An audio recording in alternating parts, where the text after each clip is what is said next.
ज्ञानी पुरुषों का जीवन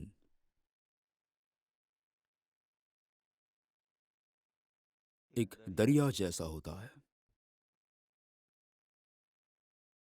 जिसमें अनेक रत्न होते हैं। अनेक ऐसे प्रसंग जिससे उनके अनेक गुण दिखने लगते हैं।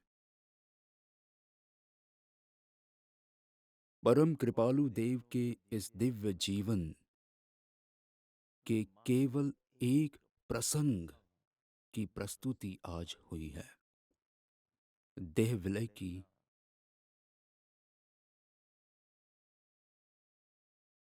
ये घटना, बाह्य घटना, आंतरिक घटना, वर्षों के बाद भी ज्ञानी पुरुषों के जीवन के प्रसंगों का पठन क्यों होता है, गान क्यों होता है, प्रस्तुति क्यों होती है, जानने के बावजूद भी बड़ी संख्या में इकट्ठा होकर सामूहिक तौर पर श्रवण कीर्तन क्यों करते हैं। जितनी बार इन प्रसंगों को दोहराएं, ज्ञानी की पहचान उतनी ही गहरी होती जाती है। हमारी योग्यता बदलती है, वैसे वैसे उस प्रसंग की छाप भी हमारे ऊपर गहरी होती जाती है, आत्महित की प्रेरणा देते हैं और आत्मार्थी जीव को कैसी और कितनी तैयारी करने की जरूरत है। केवल परावर्तना के लिए अभ्यास पर्याप्त नहीं है, आंतरिक कितनी तैयारी करने की जरूरत है, उसका मार्गदर्शन बार बार दिया जाता है। अंतकाल एक ऐसा समय है जहां अज्ञानी जीव ऐसे भी मृत्यु से डरता है। वृद्ध अवस्था आने पर थोड़ा ज्यादा डरने लगता है। उसमें भी कोई व्याधि रोग आए तो विशेष भय की भावना का अनुभव करता है, खेद होता है, वेदना से और डरता है। संयोग दृष्टि घटने के बदले बढ़ती जाती है। कोई ना कोई पास में चाहिए, दवाई इत्यादि सब पास में चाहिए। ज्यादा से ज्यादा उसकी संयोग दृष्टि होती जाती है और देह पर ही दृष्टि होने के कारण बहिर्मुखता भी बढ़ती जाती है। उसके सामने अंतकाल पर ज्ञानी जैसे सती स्त्री होती है, उसका पति मर जाए तो कितने उल्लास पूर्वक, उल्लास कहो या शुरातन पूर्वक, स्वेच्छा से चिता पर चढ़ने के लिए तैयार होती है। वैसे ही स्वेच्छा से शुरातन पूर्वक ज्ञानी अंत समय पर निस्पृह के भाव के साथ कलेवर को छोड़ देते हैं। दुबला पतला पर राजपूत हो और युद्ध का नगाड़ा बजे और उसकी आवाज सुने तो हाथ में जो हो उसे लेकर दौड़ने लगता है, संग्राम में आरूढ़ होता है। मोक्ष के लिए जो संग्राम में आरूढ़ हुए हैं वो ऐसे अवसर पर तो आत्मभाव की चोटी पर होते हैं। दो दृष्टि से हम इस प्रसंग का आलेखन करते हैं। एक, भक्त की दृष्टि से, एक साधक की दृष्टि से, भक्त की दृष्टि से लगभग भक्त की दृष्टि से ही अपना वर्णन शुरू होता है। तो वियोग हुआ, विरह हुआ, विरह के पद गाए गए। सालों तक तो विरह के पद ही ऐसे प्रसंग पर गाए जाते थे, क्योंकि अंतर में ऐसा प्रशस्त राग कि इस प्रसंग को एक ही दृष्टिकोण से देखा कि हमें प्रभु का वियोग हुआ है बस। पर जब एक साधक संग्राम में, युद्ध में आरूढ़ हुआ हो, तो उसकी खुमारी, उसका शुरातन, उनके देह के प्रति की निस्पृहता को उस दृष्टिकोण से देखें तो बहुत बहुत प्रेरणा मिलती है। दिनों तक तो देह का ध्यान रखने की इच्छा नहीं होती है कि कोई प्रतिकूलता आए तो उसकी उपेक्षा, अनदेखा करने की वृत्ति सहज होने लगती है, केवल ऐसे प्रसंगों का श्रवण करने मात्र से ही। कैसी खुमारी! जहां अज्ञानी खेद में है, अज्ञानी भय में है, अज्ञानी जीव को कितना डर या भय है, वहां ज्ञानी की कैसी खुमारी है। जो नियमित तौर पर प्लेन में यात्रा करता हो, बार बार प्लेन में यात्रा करता हो, प्लेन में बैठता हो, अपनी सीट पर बैठ जाता है, बेल्ट बांध लेता है, अपना कोई काम हो तो काम करने लगता है, मैगजीन पढ़ना हो तो मैगजीन पढ़ने लगता है, उसमें लीन हो जाता है। कब प्लेन रनवे पर दौड़ा, कब रनवे से टेक ऑफ किया, उसे कोई फर्क पड़ता नहीं है। वो अपने कार्य में मशगूल रहता है। जो कभी कभी या तो पहली बार जा रहा है, उसे या तो कुतूहल होता है, उत्सुकता होती है उस भाव की अनुभूति का, या तो भय होता है। मैंने तो लोगों को ऐसे पकड़ते हुए भी देखा है।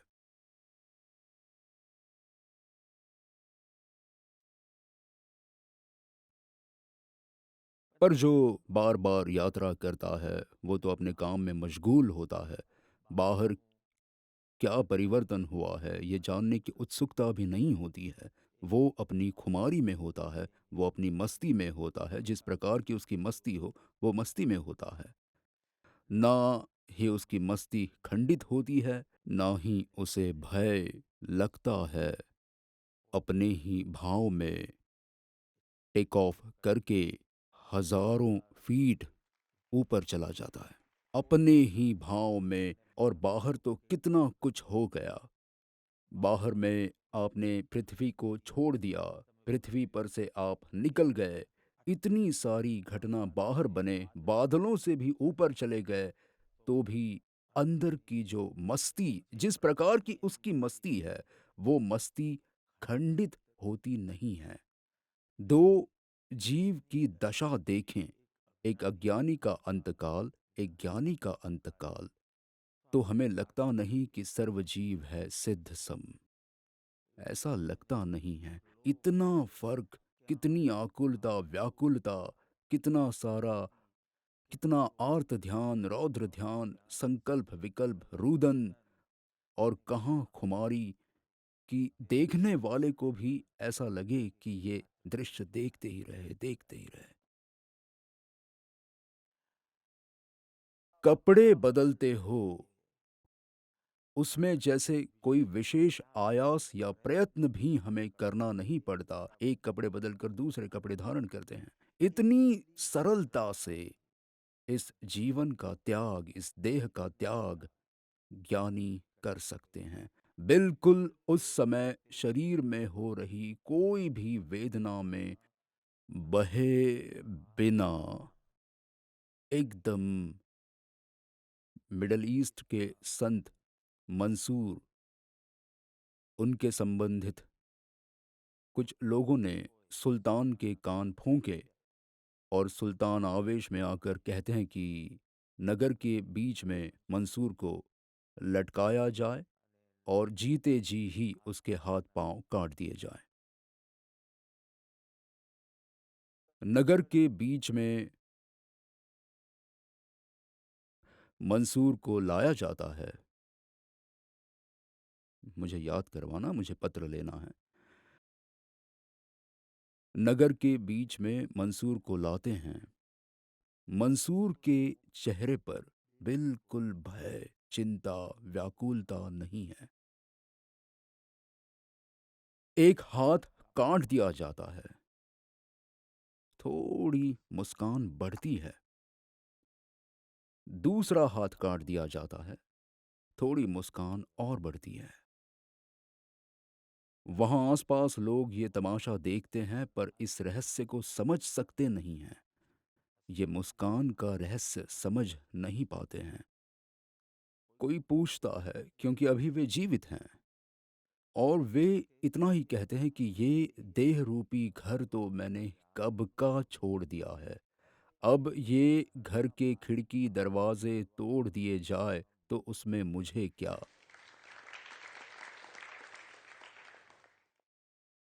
एक ही वाक्य पूरे जीवन का पुरुषार्थ उसमें दिखता है। उसके खिड़की दरवाजे अलग भी करें तो उसमें मुझे क्या। मुझे तो उसका स्पर्श मात्र नहीं है। और जिसे ऐसा लगता है कि वो मुझे स्पर्श कर सके हैं, वो लोगों की मूर्खता का कोई पार नहीं है। कैसे खुमारी पूर्वक देह त्याग होता है। इसलिए प्रस्तुति में जो कहा कि प्रभु मृत्युंजयी थे, वो बात कितनी सच है। प्राण घातक पीड़ा, भयंकर पीड़ा। उस समय वो रोग का ऐसा उपचार भी नहीं था। अब तो बहुत सारे उपचार हैं। अब तो कई तरीके से शाता दे सकें ऐसे साधन हैं। पर 125 साल पहले समझो, लगभग लगभग 123 साल पहले, ठीक है ना? देखते ही देखते 122, देखते ही देखते देह विलय के 125 साल तक पहुंच जाएंगे। तो भयंकर पीड़ा में आनंदित, तो वो आनंद कहाँ से आता है? कौन से द्वार से आता है? कौन से घर से आता है? आत्म स्वरूप में निमग्न रहने के कारण प्रभु आनंदित, मोह क्षोभ रहित स्थलांतर कर देते हैं। स्थल बदल देते हैं। पर उस वक्त ना कोई मोह है, ना कोई क्षोभ है। देह को छोड़ने का कोई क्षोभ नहीं है। स्वजनों के प्रति कोई मोह परेशान नहीं करता है। कितनी सरलता से इस तरह पुस्तक बंद करते हैं। उसी तरह बहन बोली की खाते बंद कर दिए, सभी जिम्मेदारियां किसी और को दे दी और जैसे कार्य खत्म हो गया हो। जैसे पुस्तक बंद करें वैसे पूरा खेल खत्म कर दे। कितनी निष्प्रियता से उसमें से पसार हुए होंगे प्रभु, कि जैसे पुस्तक बंद करने की तरह पूरे भरत क्षेत्र के खातों को बंद कर दिया हो। केवल लगभग भूमिका पर पहुंचकर देह वियोग खुद के हाथों से लिख कर गए हैं। केवल लगभग। कैसी निर्भयता, कैसी निष्प्रियता, कैसी आत्म जागृति, अखंडता से स्वरूप में झूलते हों। बाहर की कोई भी घटना के साथ जैसे कि संधि ही ना हो। उस आत्म खुमारी को घात नहीं पहुंचा हो कोई भी प्रसंग, और अंतर की उस खुमारी को कुछ ना हो। मतलब कैसी स्थिर आत्मदशा। आप आत्मज्ञान शब्द बोलो, वो बहुत कम है। आत्म स्थिरता बोलो। आत्मज्ञान तो अवश्य, पर एक एक बार आपकी एक लॉटरी लग जाए, एक डील हो जाए और अच्छी कमाई हो जाए और एक स्थिरता, उसमें तो बहुत फ़र्क है।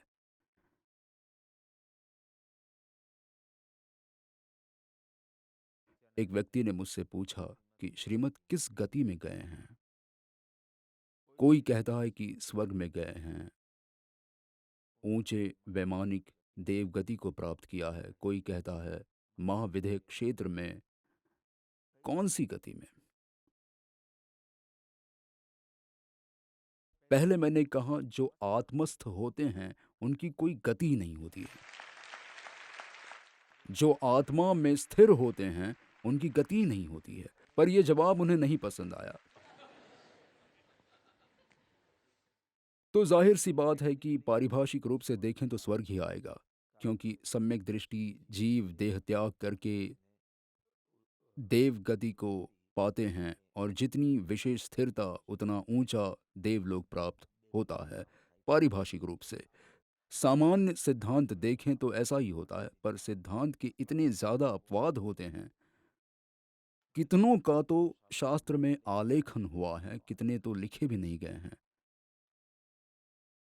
प्रभु के ही वचन हैं तेथी देह एक कज धारी ने, जासु स्वरूप स्वदेश।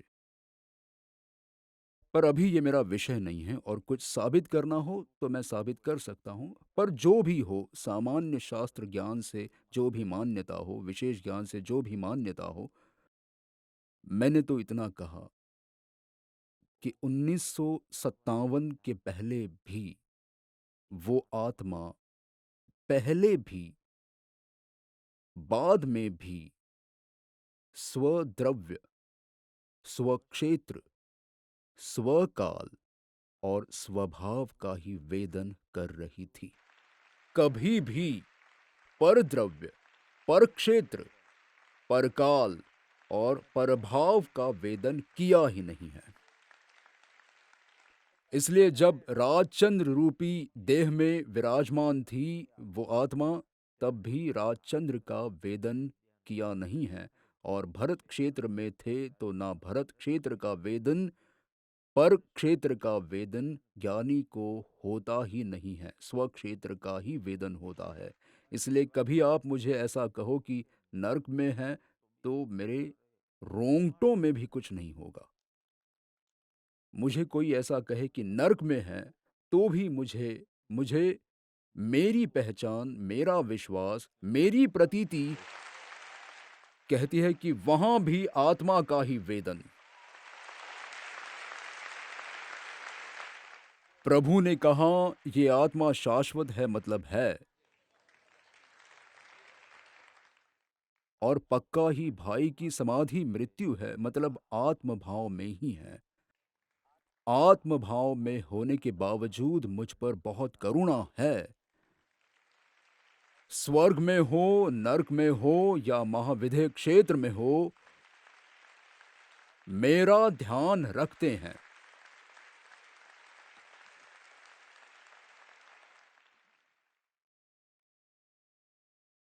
वही सीख रहा हूं। आज यहां हूं, कल राजकोट में प्रवचन है, इसी समय पर कल राजकोट में है। स्थलांतर होगा, क्षेत्रांतर होगा, पर इतनी सुंदर भक्ति इस प्रस्तुति से आत्मभाव जमने लगा है। कोई देह बदल देता है, फिर भी आत्मभाव खंडित होता नहीं है। तो मैं तो एक शहर से दूसरे शहर में जा रहा हूं।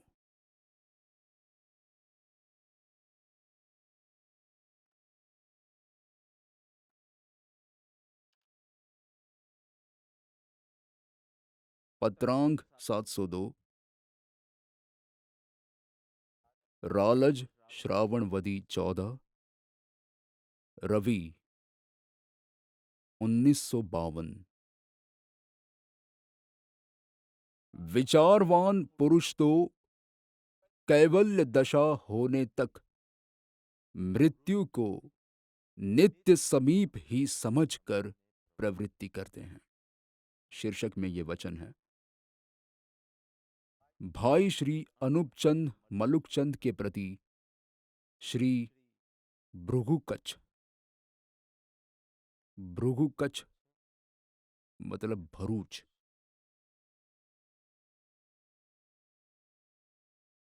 भाई अनूपचंद मलुकचंद वो भरूच के एक वणिक धर्मात्मा जीव थे, बनिए थे, व्यापारी थे, जिनको परम कृपालु देव का प्रत्यक्ष योग हुआ था। व्यवसाय के काम हेतु, धंधे के काम हेतु प्रभु को एक बार लगभग 45-46 में, मतलब 44 में, 1944 में व्यवसाय में जुड़े थे। और 45 या 46 में, राजकथा में देख लेना, 45 या 46 में व्यवसाय के काम से भरूच जाना हुआ, अनूपचंद भाई से मिलना हुआ। अनूपचंद भाई को देखकर उनको कोई आत्महित का बोध देने की प्रभु को वृत्ति जागी। हाँ, कोई पूर्व का ऐसा ऋणानुबंध होगा। वो जीव धार्मिक जीव था और कोई योग्यता वाला होगा, इसीलिए तो प्रभु को ऐसी वृत्ति उद्भवित हुई। परंतु उस समय अनूपचंद भाई का प्रवर्तन मत मतांतर के आग्रह से भरा हुआ था। इसलिए अभी कोई उपदेश दिया जाए, कोई बोध या आत्महित की प्रेरणा दी जाए तो भी कुछ खास लाभ नहीं होगा। ऐसा जानकर प्रभु ने ये भावना, ये वृत्ति जो जागृत हुई थी आत्महित के बोध देने की, उसे शांत कर दी।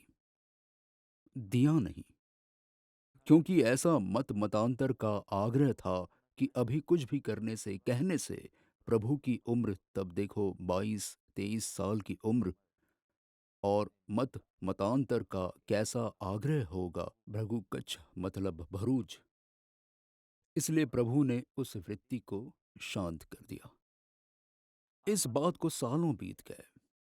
जाहिर सी बात है कि जो सामान्य समागम हुआ होगा उससे उनके अंतर में अवश्य एक मुद्रा अंकित हुई होगी, पर सीधा कुछ आदेश मिलता, पर वो नहीं मिला। सामान्य धार्मिक बातें हुई होंगी, पर वो उपदेश रूप भी नहीं और आदेश रूप भी नहीं, एक चर्चा के रूप में। सालों बाद एक गंभीर बीमारी अनूपचंद भाई को हुई। उस वक्त उन्हें लगा कि मेरा देह छूट जाएगा और मुझे समाधि मरण प्राप्त करना है। इसलिए उन्होंने नजर घुमाई कि कौन मुझे समाधि मरण करवा पाएगा। संथारा बोलो, सल्लेखना बोलो, अंत समय की पूरी विधि बोलो वगैरह, ऐसा कौन योग्य जीव है जो मुझे करवा सकेगा। उनके गच्छ में साधु साध्वी और श्रावकों की ओर उन्होंने दृष्टि की। मैं श्राविका नहीं बोला हूं, साधु साध्वी और श्रावकों की ओर उन्होंने दृष्टि की, पर कोई ऐसा समर्थ पुरुष उन्हें लगा नहीं, समर्थ व्यक्ति उन्हें लगा नहीं कि जो उन्हें समाधि मरण करवा सके। और साधक जीव को तो हमेशा ऐसे ही भावना रहती है, सद्गुरु की निश्रा में, ज्ञानी पुरुष की निश्रा में देह वियोग हो, स्वजन के बीच में ना हो, डॉक्टरों के बीच में ना हो, आईसीयू में ना हो, पर कोई सद्गुरु की निश्रा में हो, ऐसी तो साधक को भावना रहेगी ही। हर जगह दृष्टि की गई, पर कोई मुझे ऐसा लगा नहीं जो मुझे मेरे भावों को ऊर्ध्वगामी बनाकर उच्च प्रकार का समाधि मरण करवा सकें। तभी उनके अंतर में परम कृपालु देव का स्मरण हुआ। यही एक पुरुष है जिनको विनती करूं तो अवश्य मेरा समाधि मरण हो सकता है। और प्रभु को पत्र लिखते हैं, जिसका उत्तर ये 702 का पत्र है। पत्र तो बहुत लंबा है, थोड़ा ही पढ़कर आज के विषय में प्रवेश करेंगे। घटना तो ऐसी कोई बनी नहीं है, इतिहास देखें तो, क्योंकि रोग दूर हो गया, उनका आयुष्य लंबा था और प्रभु का देह विलय हो गया। पर ये उत्कृष्ट भावना उनकी कि सद्गुरु के निश्रा में मेरा देह त्याग हो, वो भावना बहुत दृढ़ थी। भावना करोगे तो फल स्वरूप होगी ही। घटना ऐसी बनी कि एक बार पालीताना गए अनूपचंद भाई और गढ़ चढ़ रहे थे, पहाड़ चढ़ रहे थे प्रभु के दर्शन करने के लिए। उस समय प्रभु श्री जी का चातुर्मास पालीताना में था। लल्लू जी मुनि, प्रभु श्री जी का चातुर्मास पालीताना में था और प्रभु के दर्शन करके वे गढ़ उतर रहे थे। अनूपचंद भाई चढ़ रहे थे और प्रभु श्री जी गढ़ उतर रहे थे। मिलना हुआ। वहां उन्होंने देखा कि उनको चक्कर आने लगे। उनके साथ जो लोग थे उन सभी ने उन्हें बाजू में पहाड़ पर ही सुला दिया और उसी समय प्रभु श्री जी का गढ़ उतरना हुआ। वे उनके पास जाते हैं और कहते हैं कि परम कृपालु देव ने 20 दोहरे की जो आज्ञा दी थी वो आपको ख्याल है, याद है? तो कहा कि हाँ याद है। वो पूरा पाठ आपके स्मरण में है? तो कहा कि हाँ है। तो कहा बोलो। बोलने लगे, पूरा पाठ बोल दिया। तो कहा कि दूसरी बार बोलो। दूसरी बार बोले तो कहा तीसरी बार बोलो। तीसरी बार बोलते बोलते उनका देह त्याग हुआ।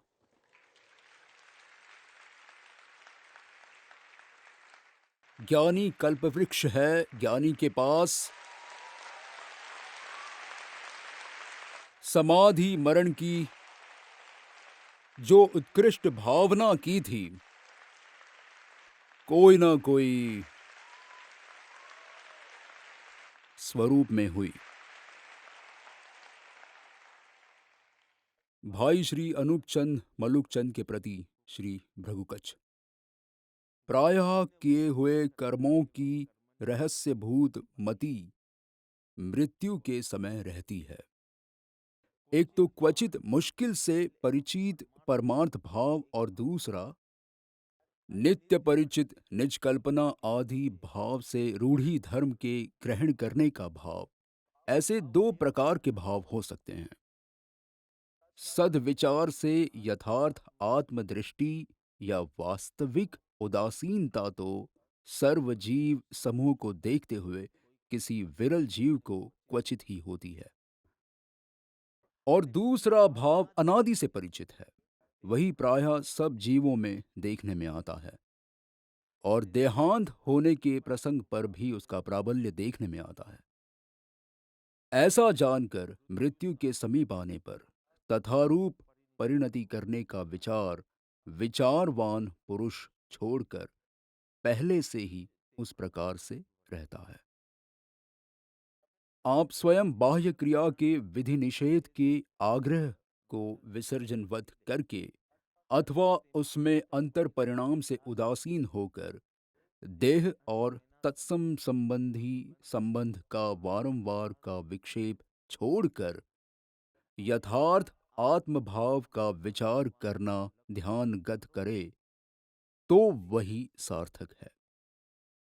अंतिम अवसर पर अनशनादि या संस्तरादिक या सल्लेखनादिक क्रियाएं क्वचित हो या न हो तो भी जिस जीव को उपर्युक्त भाव ध्यानगत है उसका जन्म सफल है और वो क्रम से निःश्रेयस को प्राप्त होता है। पत्र में ऐसी कोई विनती की होगी कि अंत समय में मुझे संधारा प्राप्त होगा कि नहीं, सल्लेखना प्राप्त होगी कि नहीं, कौन मुझे विधिवत आराधना करवाएगा, आप करवाएंगे, ऐसी कुछ विनती की होगी। तो कहा कि ऐसे सारे विकल्पों को छोड़ दो, आत्मदृष्टि मजबूत करो, फिर ये हो कि ना हो आपका कल्याण ही है। वास्तव में वही संधारा है, वही सल्लेखना है। कोई वो प्राकृत में उच्चारण करे, अब आहार पानी का त्याग, अब परिवार का त्याग, घर मकान का त्याग, अब देह का भी त्याग करता हूँ, ऐसा कोई उच्चारण करे इतने मात्र से समाधि मरण हो जाता नहीं है। इसलिए कहा कि उन सारे विकल्पों को जो बनने वाला होगा, जो होने वाला होगा, आप आत्मभाव का वो करो तो निश्चय कल्याण है। क्योंकि विधि निषेध के बहुत आग्रही थे। इसलिए ऐसा ही इस प्रकार से होगा तो ही ऐसे व्रत जो लिए जाएँ, कोई मांगलिक सुना रहा हो, वगैरह हो, तो ही समाधि मरण हुआ कहा जाए। तो ऐसा सब अंत समय में कुछ देखने हमें मिला नहीं प्रभु के देह विलय के प्रसंग में। कोई चिल्ला रहा हो, आत्मा हूँ, चिल्ला रहा हो, ऐसा कुछ सुनने में आया नहीं। कुछ मैं आत्म स्वरूप में लीन हो रहा हूँ, इतना आया। मुझे कोई व्रत दो, कोई पचखान दो, ऐसा नहीं। कुछ अलग ही स्तर पर। तो थोड़ा ये समझने की कोशिश करते हैं आज। पूरा भाव तो समझाने का समय ही नहीं है। 8:45 बजे जो व्यक्ति शुरू करता है, उसके पास कहाँ से समय होगा? और ये पुरुष तो समाधि मरण के संबंध में ये प्रश्न है। समाधि मरण का क्या मतलब है? उपयोग, आधि, व्याधि, उपाधि। आधि मानसिक पीड़ा, व्याधि शारीरिक पीड़ा, उपाधि। आधि, व्याधि, उपाधि में उपयोग नहीं जाए और आत्मभाव में रहे, उसे कहते हैं समाधि। और ऐसी समाधि में देह छूटे, देह का त्याग हो, उसे कहते हैं मरण। समाधि मरण सरल है। ऐसे समाधि भाव में आत्मा देह छोड़कर स्थलांतर करें। मैं स्थलांतर बोलता हूं क्योंकि कोई सिद्ध गति पाता है, कोई देव गति प्राप्त करता है, कोई मनुष्य आदि गति पाता है, पर स्थलांतर होता है 3-4 समय में। कोई 13 दिन लगते नहीं है, लड्डू भले ही 13वें दिन बनाने हो, 13 दिनों तक कहाँ होंगे। तीसरे समय में ज्यादा से ज्यादा 4 समय में तो तुम्हें पता चले कि ये मर गया है, कहीं और शुरू हो गया है।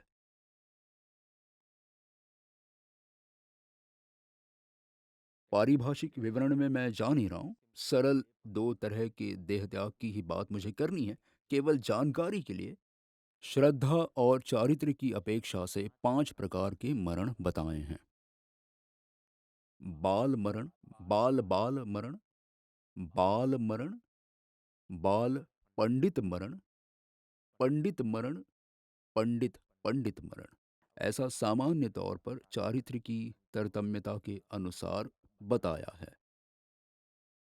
बाल बाल मरण का मतलब है शुभ भाव में ही देह का त्याग करता है।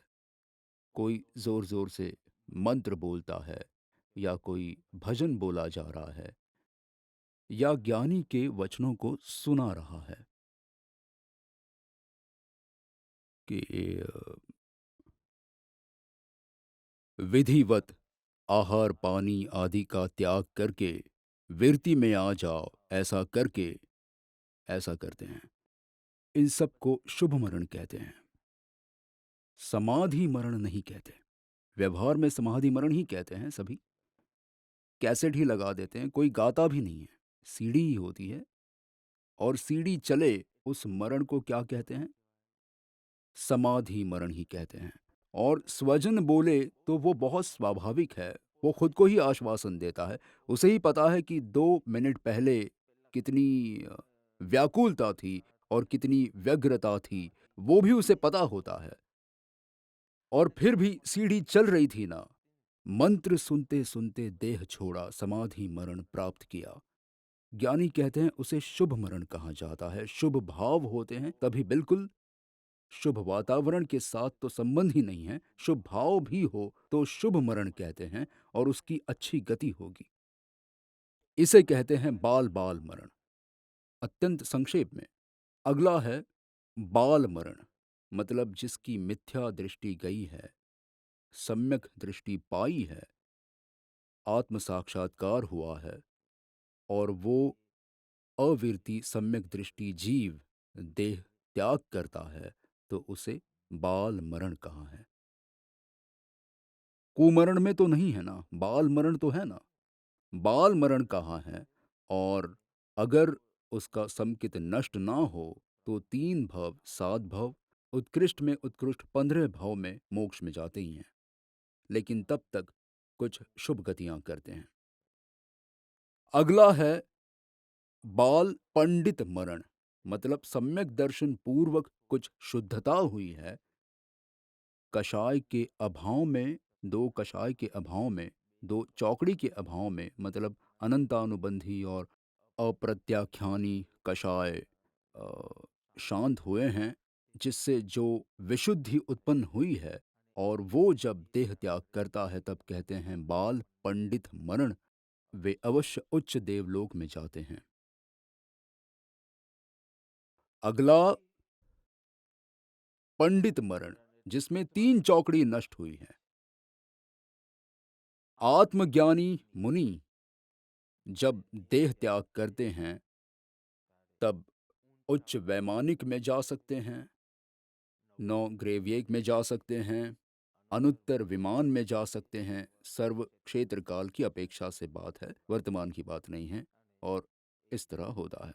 और अंतिम है पंडित पंडित मरण, केवल ज्ञानी जब देह त्याग करते हैं, सिद्ध गति प्राप्त करते हैं और फिर से नया देह धारण न करें, ऐसी स्थिति हो, तब उसे क्या कहते हैं? पंडित पंडित मरण। लेकिन यहां मुख्य 2 बातें करनी है। एक, अंत समय पर या तो आपको ख्याल आने लगे कि अशक्ति शुरू हुई है, आदि थोड़े संकेत मिले, तब आप अपने उपयोग को खींच लेना। जैसे कछुआ अपने अंग सिकोड़ लेता है, वैसे उपयोग को खींच लो। अन्य कोई भी विषय में आपको कोई विषय, कोई विकल्प परेशान कर रहा हो तो किसी को बुलाकर निपटा दो। माफी मांगनी हो तो माफी मांग लो, विल बनाना है तो विल बना लो, लेकिन फाइल बंद करो। उपयोग को खींच कर अरिहंत देव, निर्ग्रंथ गुरु, सद्गुरु में मन लगाओ। विशेष योग्यता हो तो आत्मभाव का शरण लो, विशेष योग्यता हो तो। विशेष योग्यता ना हो तो सद्गुरु का जप करो। विशेष योग्यता हो तो आत्मभाव, क्योंकि स्वयं के आत्मभाव रत्नत्रय परिणाम ही सच्चा शरण है। और दूसरे एक तरीके से देह छोड़ना है कि जिसमें वो डॉक्टर आए कि नहीं, वो दवा दी कि नहीं, पप्पू अभी मिलने नहीं आया, स्वजन उसे आसपास चाहिए, ऐसे विकल्पों में, क्योंकि सब वहां चाहिए, डॉक्टर भी हाजिर हो, स्वजन भी सब आसपास हो, तब एक तरह से मुझे आधार है, ऐसी जो मिथ्या मान्यता है उसका पोषण होता है कि आधार है, डॉक्टर भी है और परिवारजन भी हैं, और आईसीयू में सब ट्रीटमेंट हो रही है। मन भटकता है, उसका उपयोग बाहर भटकता है, एक सिकुड़ लेता है और रत्नत्रय के परिणाम का शरण ले लेता है। ऐसी योग्यता ना हो तो देवगुरु के शरण भाव में रहता है। दूसरे का उपयोग दौड़ा दौड़ करता है, और जो पूर्व कर्म के कारण वेदना है, तत्व बोध भूल जाता है।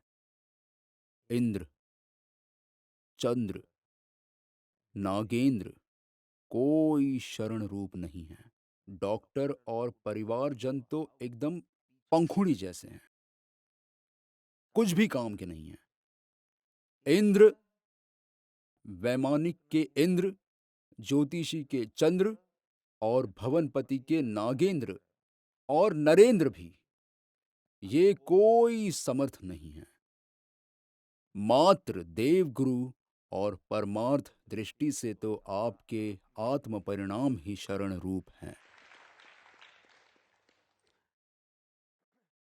अंतिम अवसर पर साधक की तो ऐसी भावना होती है कि स्वाभाविक है, हम हर रोज लोगस में भी बोलते हैं, समाही वर मुत्तमम दिंतु। हर रोज सब लोगस का पाठ करते होंगे, चैत्य वंदन में तो आता ही है, उसके उपरांत भी जो विशेष आराधना करते होंगे उसमें ये पाठ बोला जाता है, लेकिन कितना अपना भाव जुड़ता है वो पता नहीं है। कि समाधि मरण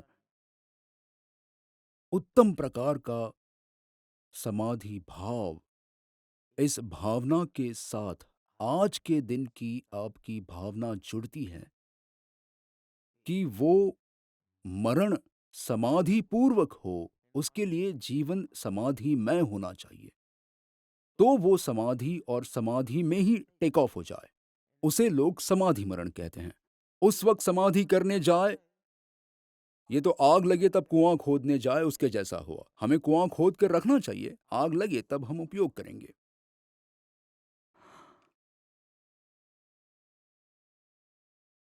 अंतिम घड़ी में एक मारवाड़ी भाई उसकी पत्नी को पूछते हैं, बड़ा बेटा कहाँ है?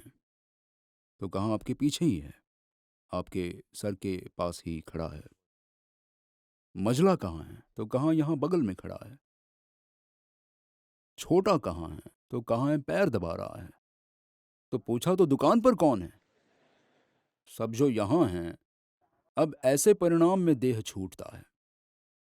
आप विचार करें कि आपके रथ में एक घोड़ा और एक गधा, ऐसे दोनों को जोड़कर और आपको रथ चलाना है, कैसे चलेगा?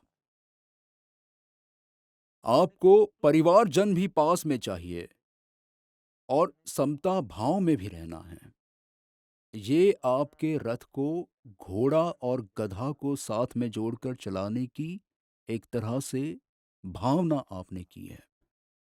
साधक जीव तो ऐसा चाहता है कि धर्म श्रवण भी जहां तक हो सके तो परिवारजनों के पास से तो नहीं करना है, क्योंकि परिवारजन सुनाते हैं तब कोई पूर्व का स्मरण हो जाए और रागात्मक द्वेषात्मक विकल्प आ जाते हैं।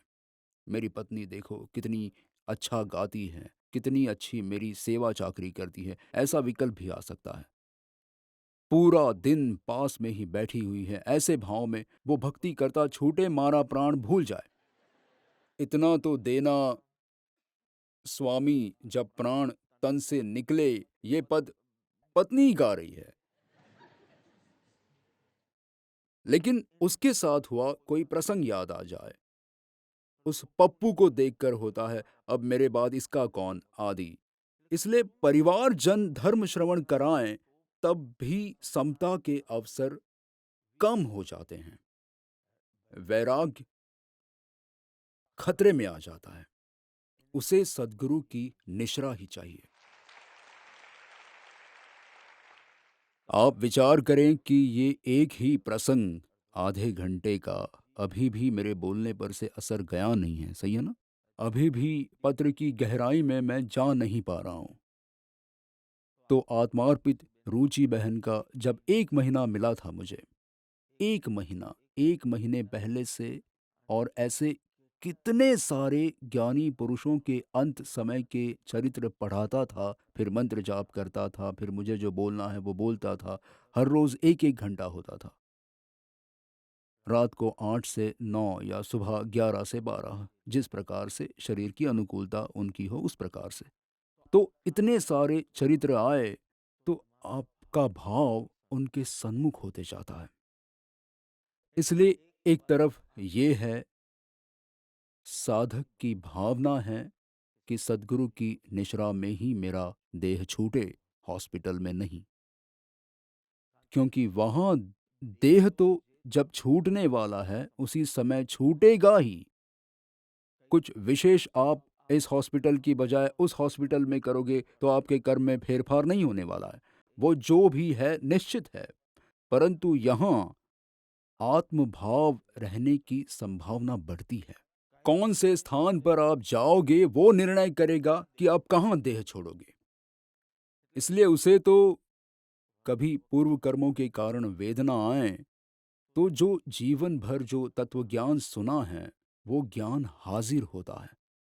ये पूर्व कर्म के कारण ये व्याधि है, मैं संक्लेश परिणाम करूंगा तब भी मुझे भुगतना है, और मैं शांत रहूंगा तब भी मुझे भुगतना है। मैंने ही किए हैं, मैं ऋणी हूँ, और अगर मैं शांत भाव से गुज़र जाऊँ, तो मैं ऋण मुक्त हो जाऊँगा। तो मैं खेद क्यों करूँ? मैं संक्लेश क्यों करूँ? ऐसा ज्ञान हाज़िर रहता है, और उससे उसकी दृष्टि, वृत्ति, परिणाम, उपयोग, ये सब जितनी शक्ति उतना बदलता है।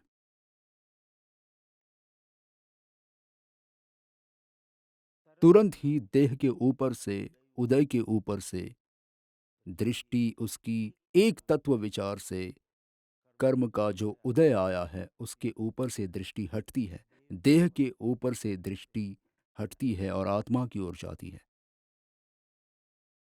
अनादिकाल का जो देहाध्यास है ना, उसकी वजह से ऐसा लगता है कि शरीर के नाश से मेरा नाश है। यहाँ कोई भी ऐसा मूर्ख है जो ऐसा मानता है कि कपड़ा बदलने से मैं मर गया हूं? कोई नहीं।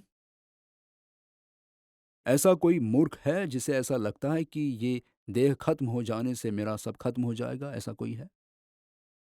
सभी हो। इतने बुद्धू हो कि पता भी नहीं कि आप बुद्धू हो। मिथ्या श्रद्धा के कारण ये देह नष्ट होगा तो मैं नष्ट हो जाऊंगा। पर जिसने ज्ञानी का समागम किया है, तत्व ज्ञान उल्लास से श्रवण किया है, तत्व दृष्टि बनी है, उसकी दृष्टि आत्म तत्व पर रहती है। गंदा पानी जैसा कोई एक स्वतंत्र द्रव्य ये विश्व में है ही नहीं। गंदा पानी जैसा कोई एक स्वतंत्र द्रव्य ये विश्व में है ही नहीं। आप सहमत हैं? तो आपने गंदे पानी जैसा कुछ देखा ही नहीं है। लेकिन एक द्रव्य नहीं है, गंदगी और पानी, फिर चाहे जितना भी उनका मिश्रण हो, आपको पता है ये गंदगी है और ये पानी। यद्यपि वर्तमान अवस्था गंदे पानी की है, पर वास्तव में ये शुद्ध पानी है और ये शुद्ध गंदगी है। गंदगी भी शुद्ध है। और जब आप उसे मिश्रण कहते हो, तब उसे गंदा पानी कहते हो, वो भी ठीक है। लेकिन आपको पता होना चाहिए वो दो चीजें हैं। लेकिन ये जो मिथ्यात्व है, हमें मनाता है कि एक ही है। वास्तव में पुद्गल में शरीर और चेतन द्रव्य, ये दो हैं जिसे कहते हैं जीव। लेकिन जीव के अंदर आत्मा और शरीर, ऐसे जो भेद ज्ञान कर सकता है, जैसे हंस, उसके सामने दूध और पानी का मिश्रण रखा जाए, तो दूध और पानी का मिश्रण एक ही चीज जैसा लगता है। लेकिन हंस की चोंच में ऐसा गुण है कि जैसे ही वो अपनी चोंच मिश्रण को स्पर्श करता है, दूध और पानी अलग हो जाते हैं। आप जैसे नींबू डालो और दूध और पानी, अभी तो पनीर, आह, पूरे जीवन में खाया हुआ पनीर और पिछले 16 दिनों में खाया हुआ पनीर, ये समान है। तो हंस की जीभ में ऐसी ताकत है कि अलग कर दें, और साधक जीव में ऐसी ताकत है, ऐसे पुद्गल में शरीर और मैं, पुद्गल में शरीर और मैं ऐसे बराबर, ये ऐसे गिर गया तो जैसे आप फिर से उठाओ, इतना अलग प्रतीत होता है। देह के प्रति जैसे वस्त्र का संबंध, वैसा आत्मा के प्रति जिसने देह का संबंध देखा है, वो तो निष्प्रिय ही रहेगा और निर्भय ही रहेगा, खुमारी में भी रहेगा, और ना जीने की तृष्णा, ना मृत्यु का दुख। ऐसे अंतिम समय पर सब, बहन ने कहा कि आपको यदि पता हो कि ये तिथि पर, कि ये स्थल पर होने वाला हो, तब उस स्थल पर जाने का उत्साह रहेगा। और प्रभु को सब पता था, लेकिन कितनी भिन्नता प्रतीत होती होगी।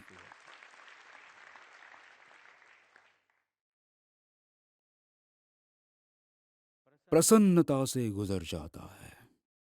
समाधि है, इसलिए शरीर त्याग करना हो या वेदना हो शरीर में, फिर भी शांत भाव में गुजर जाता है। ऐसा समाधि भाव किस तरह से प्राप्त कर सकते हैं?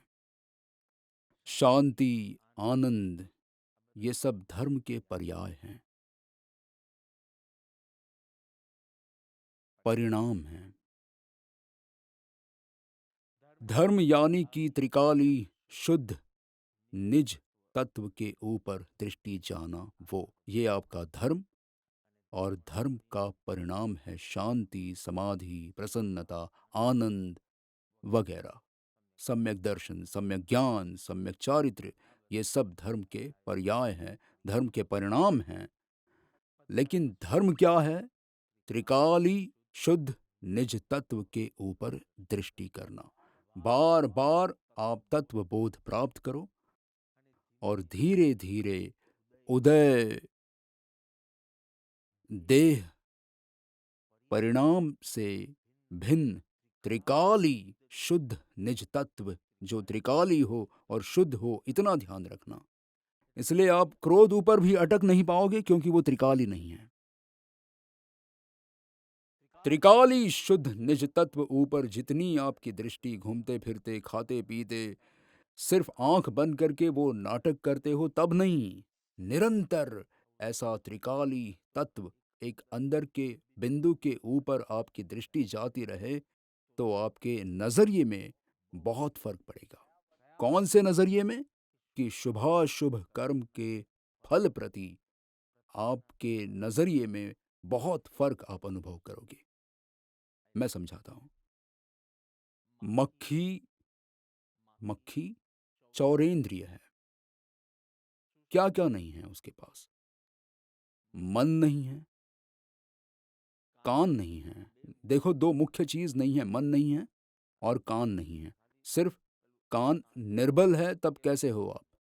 आप ऐसा समझो कि आपके पास मन भी नहीं है, कान भी नहीं है, तब हमें तो ऐसा लगता है कि सरासर बकवास है।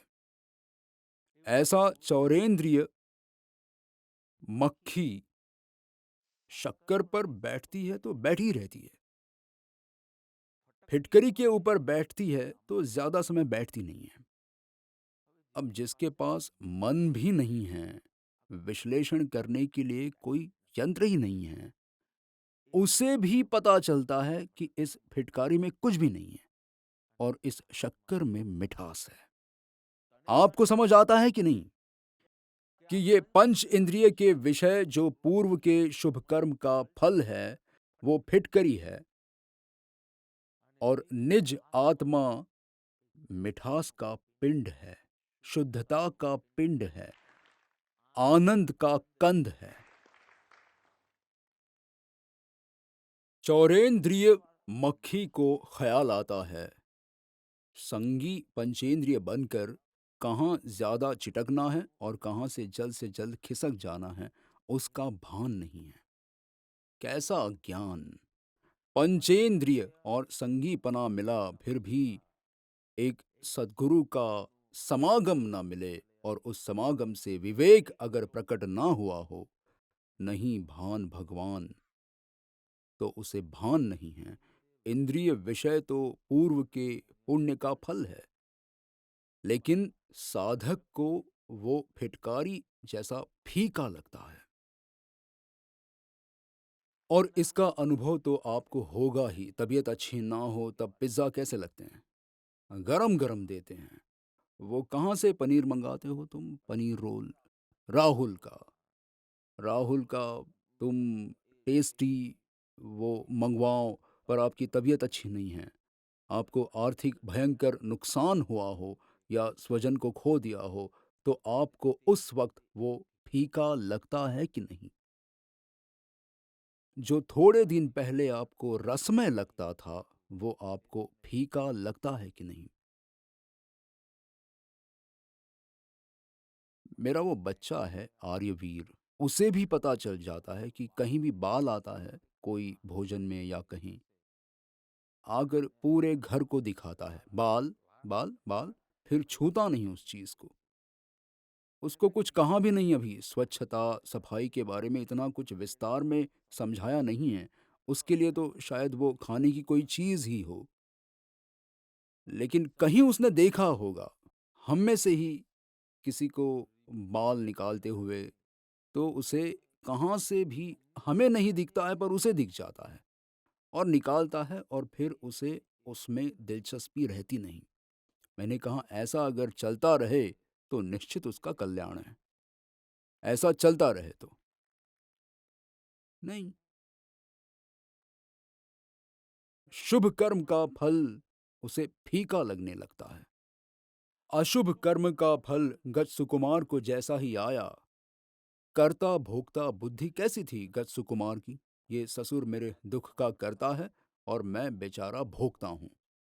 अच्छा, किसी दिन आपने अपने आप को बेचारी माना ही नहीं कि मैं बेचारी बहुत सहन करती हूँ, ऐसा कभी भी माना नहीं है। तो ये कर्ता भोक्तापना है जिसे टालना है। कर्म की अपेक्षा से देखो, मैंने ही कर्म बांधे हैं और इसलिए मेरी आत्मा भुगत रही है।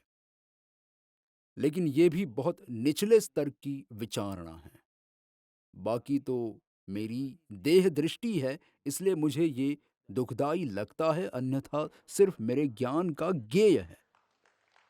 मैं सिर्फ इस चीज को जानने वाला हूं, बस और कुछ नहीं। मुझे हाल ही का स्मरण हो रहा है, पिछले ही महीने का। हम ऑकलैंड में कब थे? पिछले ही महीने, राइट? तो हम थोड़े एयरपोर्ट जल्द पहुंच गए। सामान्य ब्रेकफास्ट करके ही निकले थे और सीधा पर्थ पहुंचकर भोजन लेना था, तो दोपहर का भोजन हम छोड़ देने वाले थे। थोड़े जल्दी पहुंच गए। लाउंज में मुझे बिठाया, एकदम अच्छी सीट थी। हाँ, पूरा रनवे दिख रहा था। मुझे अ, बैठाकर नेमी ने कहा, मुझे कुछ काम है, मैं करके आता हूँ, बाबा आप यहाँ बैठो। वो कॉफ़ी ले आया कि अब आप दोपहर में भोजन लेने वाले नहीं हो तो थोड़ी कॉफ़ी ले लो। वो सब एयरलाइन में हमें कुछ मिलता नहीं और हमने जानबूझकर लिया नहीं था कि अब शाम को जाकर लेंगे। मुझे कुछ करने के लिए नहीं था, कॉफ़ी पी रहा था, बाहर खिड़की से देख रहा था। मैंने बहुत सारी फ़्लाइट उतरते हुए, बहुत सारी फ़्लाइट्स निकलते हुए और मैंने कम से कम वहाँ 45 मिनट बिताए होंगे। हम थोड़े जल्दी थे या फ़्लाइट थोड़ी देर से आने वाली होगी, कुछ भी। हम वहाँ थे और मैं वहाँ अकेला था, कॉफ़ी पीता हुआ। मुझे मेरे गुरु बहुत याद आ गए। मैंने कहा ऐसे ही मेरे भगवान संयोग वियोग सिर्फ देखा करते हैं, अपने आत्मानंद को पीते हुए। बड़ी सीट थी ऐसी सिंहासन जैसी और उसके ऊपर बैठा था जैसे कुछ भी आगे पीछे न भूतकाल का स्मरण था, न आगे जाकर क्या करना है ऐसी कोई विचारणा कल्पना नहीं थी, कुछ भी नहीं, सब तय था, कुछ नहीं। मैं सिर्फ शांत था, मैं ना ही मंत्र स्मरण कर रहा था, ना ही मैं दृष्टा हूँ ऐसा कोई विचार कर रहा था। मैं एकदम शांत बैठा था, पर अब उसने मेरे हाथ में कॉफ़ी थमा ही दी है। मुझे ये भी याद नहीं है कि मैंने वो कॉफ़ी ख़त्म की या नहीं, लेकिन वो पीते-पीते मैंने कहा, ये मुझ में उतरता नहीं, मुझ में से निकलता नहीं, बाहर ही उतरता है और बाहर ही निकलता है। मैंने कहा ये दृष्टि मेरे गुरु ने मुझे दी है कि तुम्हारे देह के साथ, मन के साथ, तुम्हारे व्यक्तित्व के साथ कुछ भी घटित हो, वो सब बाहर हो रहा है। तुम शांति से कॉफी पियो। और सच कहूं, इतनी अच्छी लाउंज थी और शीशे की दीवार की मुझे आवाज भी नहीं आती थी। शांति क्या है वो मुझे समझ में आया संयोग वियोग के वक्त। हाँ, उतरती है उसे संयोग कहें और निकलती है उसे वियोग कहें, लेकिन मुझे कोई आवाज़ नहीं आती थी। ऐसे कान में ये जो वो माइक की आवाज़ आई, ऐसे मुझे कोई आवाज़ नहीं आई। कुछ भी नहीं, वहाँ कोई आवाज़ नहीं थी, सब जमा हुआ था, मूक था। सब कुछ मैं देख रहा था और अंदर कुछ नहीं हो रहा था। ये सही में अच्छा अनुभव था। वहाँ मुझे मेरे गुरु बहुत याद आए कि यही दृष्टि मुझे दी है, यही उपदेश मुझे दिया है, यही आदेश मुझे दिया है और मेरे पास यही अपेक्षा है और मेरी यही भक्ति है बस। कुछ कर्तृत्व भोक्तृत्व जागे नहीं। जैसे गत्सु कुमार के लिए पूरा टेक ऑफ लैंडिंग सब बाहर ही होता था और वो आवाज भी उनके भीतर पहुंचती नहीं थी। क्या क्रोध आएगा और क्या दुख लगे, कर्ता भोक्ता आए, थयो अकर्ता त्याएं। पर की दृष्टि से देखो तो अकर्ता अभोक्ता, और स्व की दृष्टि से देखो तो अगली गाथा में ही जैसे कहा है कि निजनो अथवा निज परिणामनु, हाँ, कर्ता भोक्ता तेहनो निर्विकल्प स्वरूप, बस उसकी पर्याय का कर्ता भोक्ता मानता है और कुछ नहीं। सकल जगत ते ऐंठवत अथवा स्वप्न समान, सब अरमणीय अस्थिर ऐंठ जैसा पुद्गल ही है, पुद्गल की ही रमत है, पुद्गल की ही अलग अलग अवस्थाएं हैं। ये अवस्था मुझे अच्छी लगती है, ये अवस्था मुझे अच्छी नहीं लगती। वो सब भ्रम, सालों के सत्संग ने ये सब भ्रम निकाल दिए हैं। तो जैसे किसी को जंगल में चरु मिला हो, खजाना मिला हो, लेकिन पूरी पेटी उठाकर उस वक्त गांव में ले जाने की ताकत उस वक्त नहीं है। आपको कोई मदद की जरूरत पड़ेगी, किसी व्यक्ति की मदद या कोई साधन या कुछ, इसलिए गाड़ कर वापस उसके गांव में गया। अब रात के समय ही वो आ सकता है ना इसे लेने के लिए, अन्यथा सबको पता चल जाएगा। पूरा दिन वो काम करता है, उसका लक्ष्य क्या है?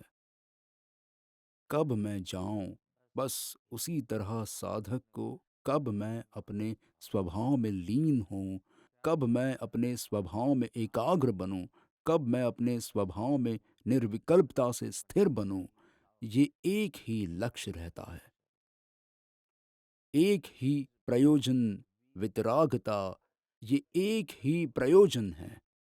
सच्चे साधक को एक ही दुख है। एक गुरु को कुछ शिष्यों को बोध देना था। वे जा रहे थे, समुद्र का किनारा था, मच्छी मार मछलियां पकड़ रहे थे, मछलियां पकड़ पकड़ कर पास में ही एक टोकरी थी, बास्केट, तो मछलियां पकड़ पकड़ कर उस टोकरी में डालते थे। इसलिए गुरु ने कहा कि देखो इनके दुखों का पार नहीं है, मछलियों के कितनी गीच में रखी हैं, एक टोकरी में कितनी सारी मछलियां हैं और ऊपर से कितना ताप है। इसलिए एक होशियार शिष्य बोला कि बाप जी वो सब तो ठीक, उनको पानी से अलग होना पड़ा है, उसके अलावा उन्हें और कोई दुख ही नहीं है। ये सब दुख नहीं मान सकते, ये पानी का वियोग यही एक दुख है, और साधक के लिए स्वरूप विस्मरण के अलावा और कोई दुख नहीं है। ना मुझे शरीर का दुख है, ना मुझे पैसों का दुख है, ना मुझे लक्ष्मी का दुख है, ना स्त्री का दुख है, कोई दुख नहीं है। एक ही दुख है कि कभी कभी खंडित हो जाता है उपयोग स्वरूप का विस्मरण। ये एक ही दुख जिसे हो उसे ही वितरागता का सुख प्राप्त होगा। अब भी कोई रोग हो और उसका दुख रोग हो सकता है।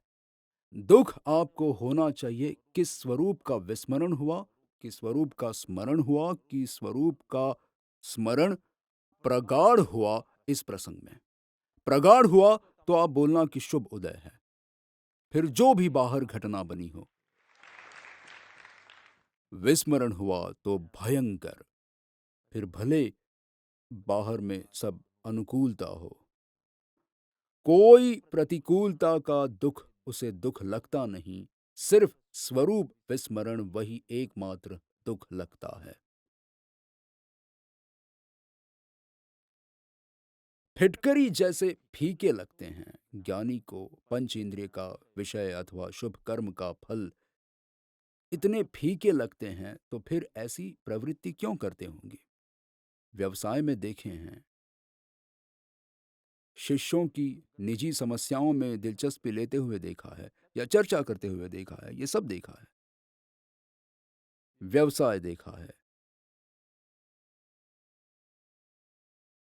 श्रद्धा देखो। सिर्फ चारित्र देखते हो, सिर्फ प्रवृत्ति देखते हो, श्रद्धा देखो। एक है ऑफिस में जाना, ऐसी मान्यता के साथ जाना कि धन से मुझे लाभ है और धन लाभ से मुझे सुख है।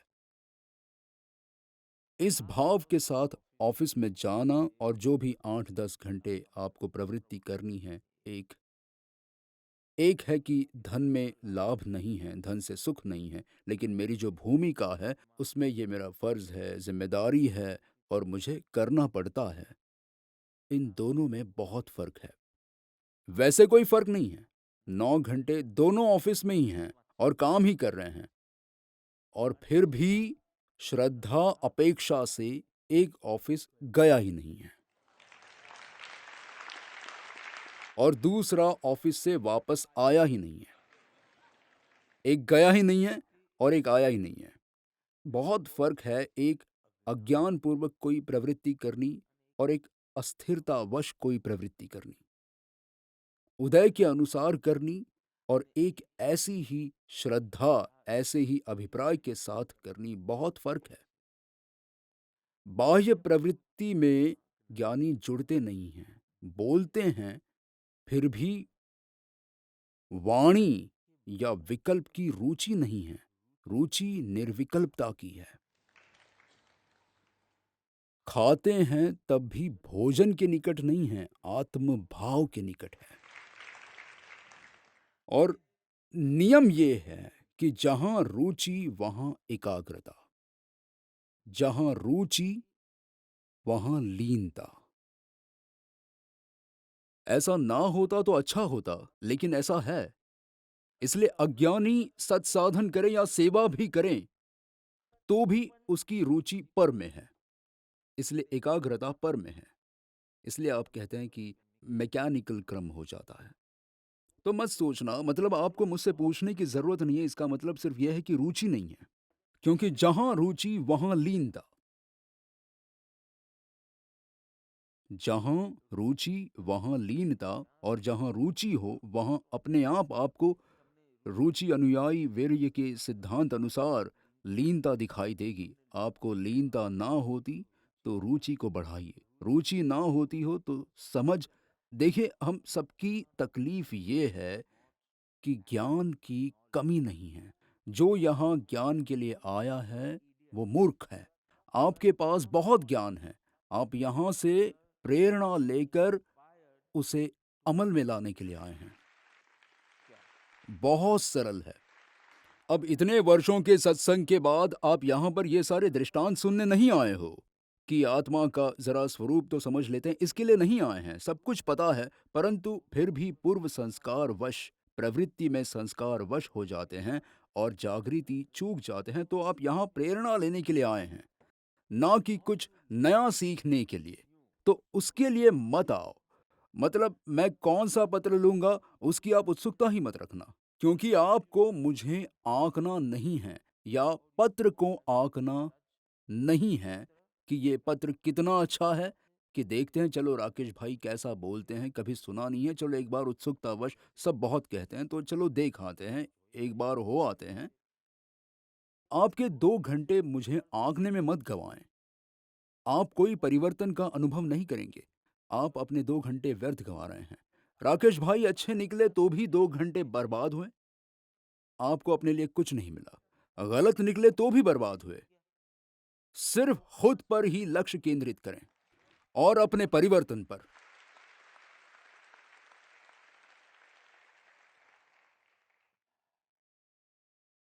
अशुभ कार्य में भी निर्जरा करते हैं ज्ञानी।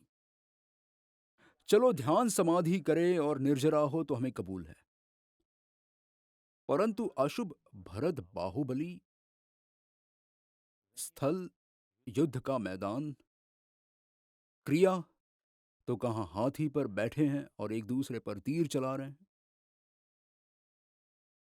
परिणाम कर्म की निर्जरा है, युद्ध की क्रिया है और क्रोध का परिणाम भी है।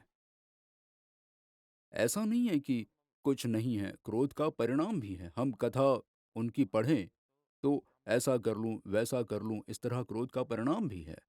तो फिर किस चीज की निर्जरा?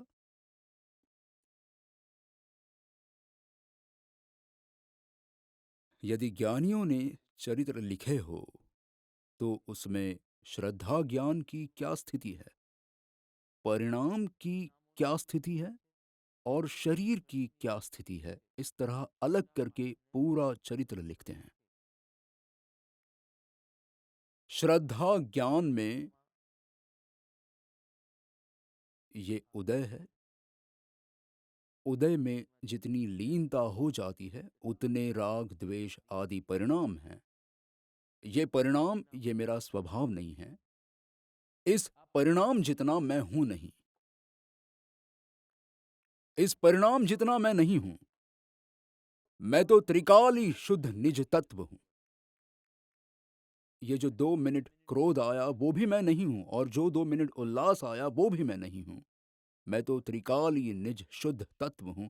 ये स्वभाव की दृष्टि नहीं चाहती किसी भी प्रवृत्ति में। इसलिए ज्ञानी कहते हैं भरत बाहुबली दोनों सम्यक दृष्टि थे। युद्ध के मैदान में कोई सम्यक दृष्टि, बेचारा आइसक्रीम खाएगा तो आप धो डालेंगे उसे, और अगर हाथी पर चढ़कर लड़ाई कर रहा हो तो आप उसकी कितनी निंदा करेंगे। अच्छा है, सब किताबों में ही है इसलिए अच्छा है। कोई सम्यक दृष्टि की बारात जा रही हो तो आप उन्हें वंदन करेंगे, गहुली बनाएंगे। सम्यक दृष्टि जीव है, न्योछावर कर देना है जीवन। नेमिनाथ भगवान की बारात जा रही है और आप गहुली निकालेंगे, या आपको पहला विकल्प आएगा कि अरे वैराग्य है, ज्ञान है और ब्याह करने निकले हैं। ज्ञानी की बात ज्ञानी से ही सुनना। अगर तत्व दृष्टि को साधना हो तो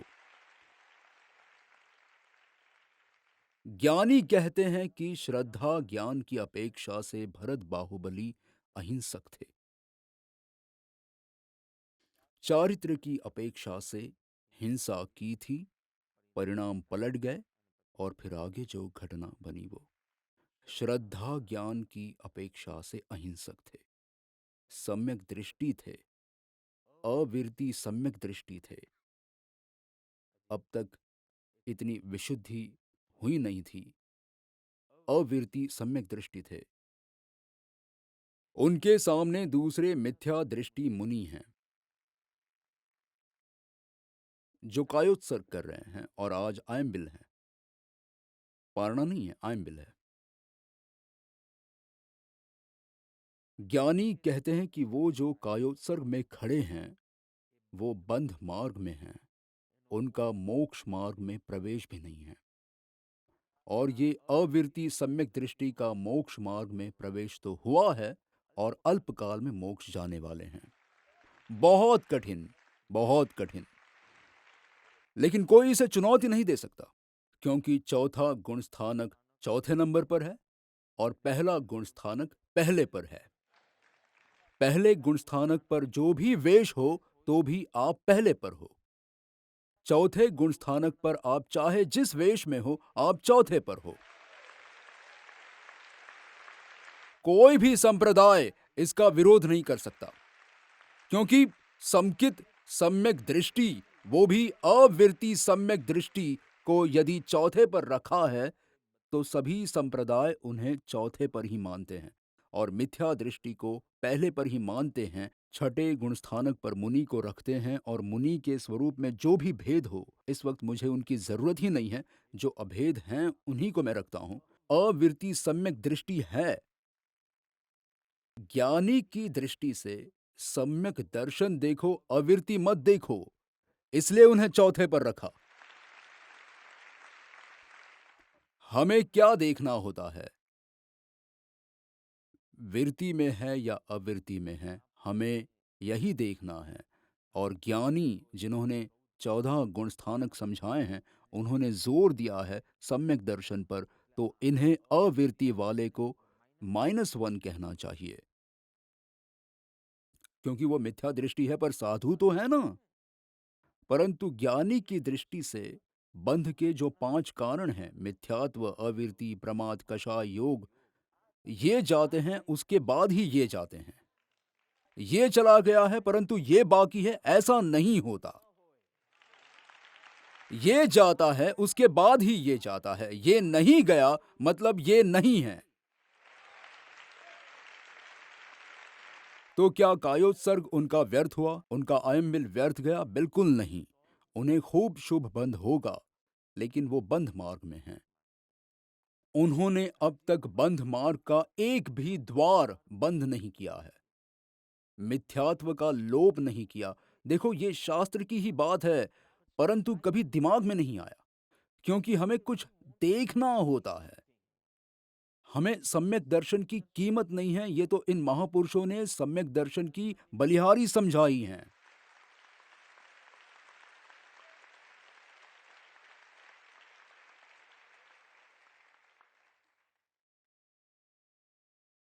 अविरति सम्यक दृष्टि हाथी पर है, युद्ध करते हैं, फिर भी मोक्ष मार्ग पर हैं, सम्यक दर्शन के कारण।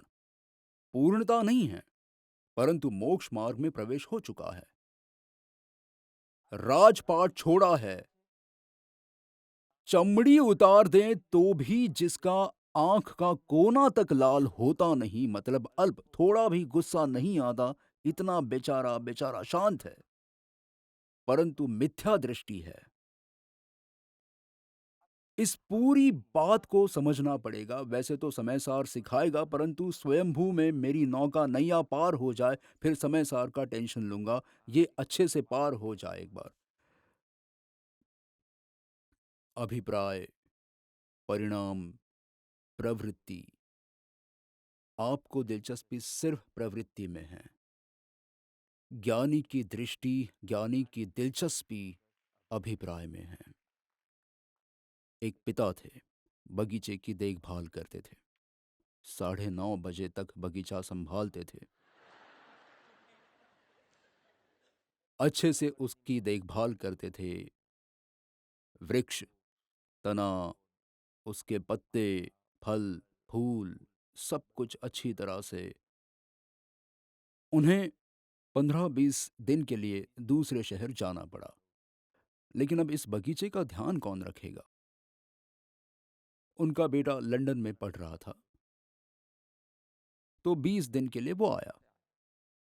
तो पिता ने कहा कि अगर तुम इसकी देखभाल करने वाले होंगे तो मैं अपना काम खत्म करके आता हूँ। तो कहाँ, ज़रूर, मैं संभाल लूँगा। तो कहाँ, ठीक से संभालना, ठीक से संभालना। उसने इतनी अच्छी तरह से संभाला।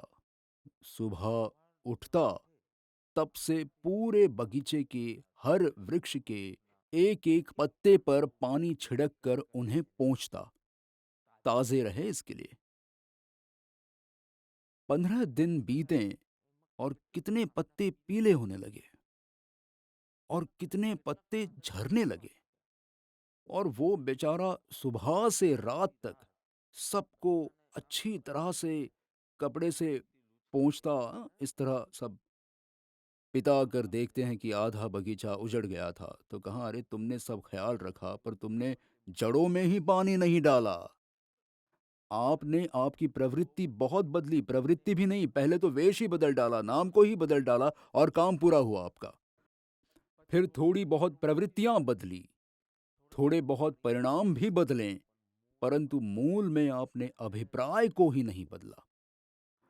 तो मिथ्या दृष्टि जीव व्रत नियम करता है, तो भी शुभ भाव में उसका एकत्व हो जाता है। ये शुभ भाव वो मैं नहीं, वो सम्यक दर्शन है। इतना मैं नहीं हूं, मैं तो त्रिकाली शुद्ध निज तत्व हूं। उसके विस्मरण में और ये शुभ भाव में हर्षित होकर एकत्व कर बैठता है। इसलिए वो होने के उपरांत और शुभ ही भाव है, तो शुभ बंध ही होगा, अशुभ नहीं होगा। भले ही मिथ्या दृष्टि है, परंतु शुभ भाव है तो शुभ बंध ही होगा, पर बंध मार्ग में है।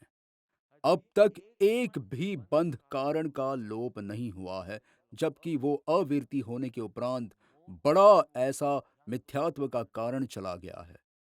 इसमें जरा सा भी वीरती को नीचे दिखाने का भाव नहीं है, परंतु अभिप्राय को मजबूत करने की मुख्यता हमारे गुण स्थानक क्रम हमें समझाते हैं।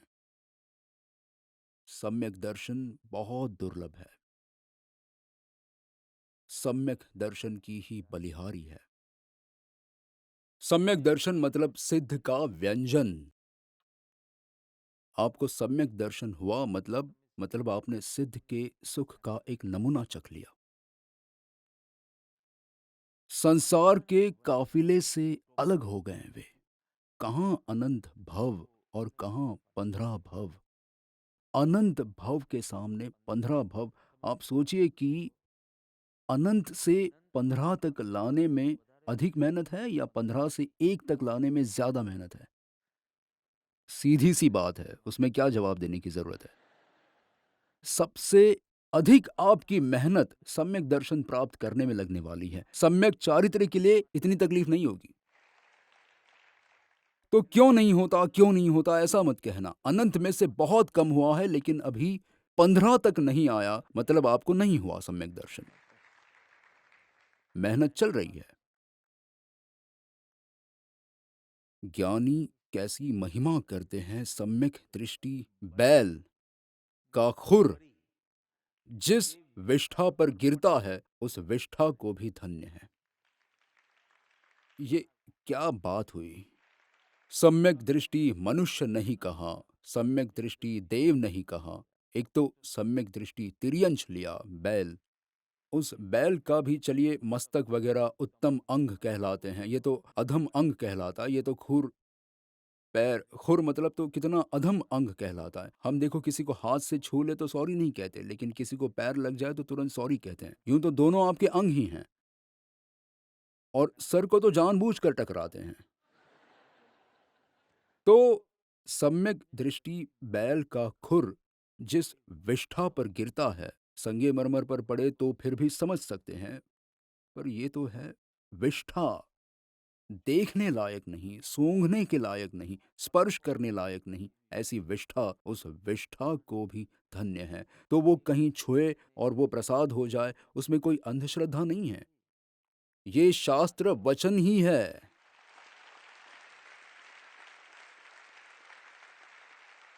कितनी महिमा गाई है, कितनी महिमा। चर्म चक्षु, अंतर चक्षु। चर्म चक्षु से ज्ञानी को देखेंगे तो बहुत समानता दिखाई देगी। उनमें और आप में समानता। चमड़े की आंखों से देखेंगे तो चर्म चक्षु से तो बहुत समानता दिखाई देगी। ऐसा ही लगेगा कि हम दोनों एक ही किनारे पर हैं। इतना सब सिर्फ वो 2% नहीं है, बाकी 98% हम समान हैं। मैं भी इस तरह बात कर सकता हूँ, आप भी इस तरह बात कर सकते हैं, मैं भी ऐसे कर सकता हूँ, मैं भी ऐसे पहन सकता हूँ, मैं भी ये कर रहा हूँ, मैं भी वो कर रहा हूँ। बस सिर्फ 2%, बस एक आत्म लक्ष्य नहीं है जो आपको है, बाकी सब कुछ लगभग समान है। उसमें भी ऐसे व्यवसाय आदि प्रसंग में देखें तो व्यवहार प्रसंग में देखें, शिष्य की समस्या में निजी रुचि लेते हुए देखते हैं, तो हमें लगता है समान ही हैं। मुझे भी जो अच्छे लगते हैं उनमें मैं गहरा उतरता ही हूँ और ज्ञानी भी जाते हैं, सब कुछ समान ही है। अंतर चक्षु से देखें तो आपको लगेगा मैं इस किनारे पर हूं और वे उस किनारे पर हैं। इतना फर्क है। उनके आत्म प्रदेश में जो अपूर्व घटना घटी है उसकी तो कल्पना तक मैं नहीं कर सकता। सद्गुरु मेरा वर्तमान नहीं, सद्गुरु मेरा भविष्य है। सामान्य रूप से लोग मंदिर देखकर सर झुकाते हैं, मस्तक झुकाते हैं। आत्मार्थी जीव को जहां मस्तक झुकाने का मन करे वो मंदिर है। गुण गुण के भंडार ऐसे किसी सत्पुरुष को देखकर आत्मार्थी को मस्तक झुकाने का मन करे।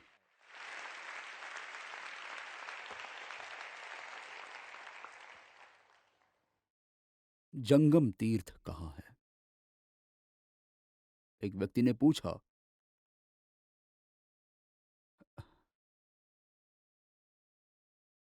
कि धर्मपुर तीर्थ लिखा है ना, तो कहा तीर्थ के लिए ऐसी अ, अ, ऐसा माना जाता है, सिर्फ मंदिर के परिमाण के कारण वो तीर्थ नहीं बन जाता। यदि वो 100 वर्ष से मौजूद है, 100 बरस से उसकी पूजा होती हो, तो तीर्थ शब्द दिया जाता है, नहीं तो वो देरासर कहलाता है। तीर्थ शब्द के लिए तो कहा ये तो आपका 2 वर्ष कितने वर्ष हुए? हाँ, 1.5 वर्ष हुए हैं, तो फिर कैसे धर्मपुर तीर्थ? मैंने कहा देखो, जहाँ-जहाँ संत चरण पड़े, जंगम तीरथ वही।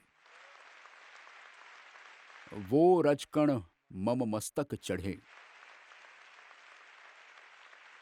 जिनके कारण इस भूमि को तीर्थ भूमि कहते हैं, उस पुरुष को 100 वर्ष हो गए।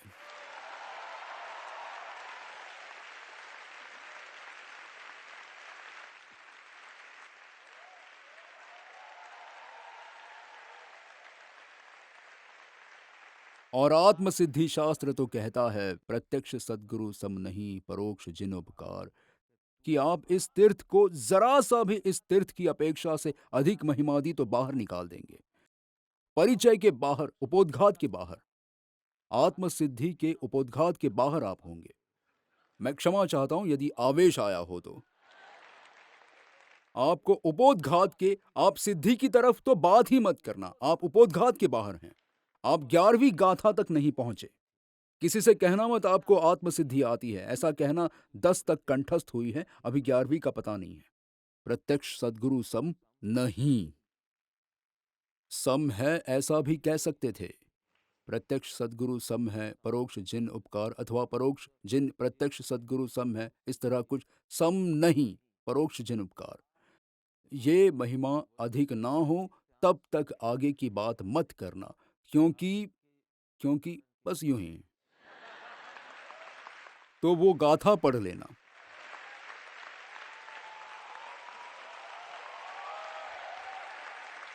यही सब अटपटा है ना, यही सब अटपटा है श्रीमद् वालों का। श्रीमद् वालों में यही सब अटपटा है। साधु में या श्रावक में सम्यक दर्शन देखने की बात करते हैं, विरति देखने की बात नहीं करते। तीर्थंकर से भी गुरु को देखकर उन्हें ज्यादा हर्ष होता है।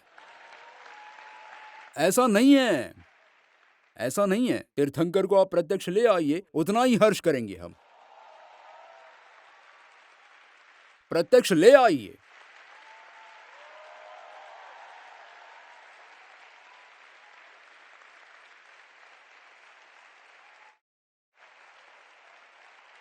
ऐसी दशा किस तरह प्राप्त करें? आखिरी 15 मिनट ऐसी दशा किस तरह प्राप्त करें? यहां से वास्तव में शुरू होने वाला था। तो कहा भाई सरल सी बात है, जो गुरु करे वही आपको करना है, तो वैसे ही दशा प्राप्त होगी। ये बिल्कुल झूठी बात है। आपको जल्दी खत्म करना है इसलिए ताली बजा दी आपने। क्षमा करें, 10-10 तो होगी। ये बिल्कुल सामान्य कथन है, ऊपरी कथन है, व्यवहार कथन है। उस अनुसार आप करेंगे तो आपको विपरीत परिणाम का अनुभव होगा। गुरु जो करे वो आप करेंगे तो आप मरेंगे। गुरु जो कहे वो आप करेंगे तो काम होगा। गुरु जो करें वो आप करने लग जाएंगे तो शायद दंभी बन जाएंगे, शिथिल बन जाएंगे, आग्रही बन जाएंगे, अनेक दूषण आ सकते हैं। एक सीधा सा दृष्टांत है। चलो, एक सदगुरु हैं, वो नग्न अवस्था में हैं, लज्जा परिचय को जीत लिया है, विकार को जीता है, देहभाव रहा नहीं है, निर्दोषता है,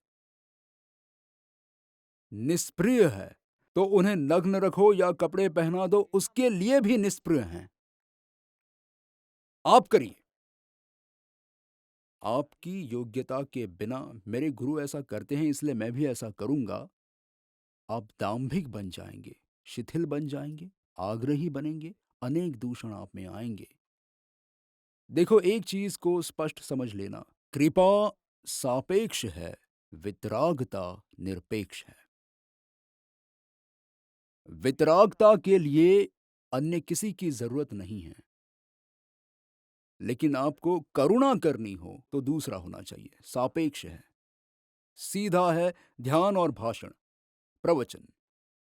प्रवचन में आप आए नहीं तो मैं करूंगा कैसे प्रवचन? पर ध्यान करने के लिए मुझे किसी की जरूरत नहीं है। ये बहुत समझने वाली बात है कि कृत्य सहज है, वक्तव्य खास है। मैं समझाता हूं।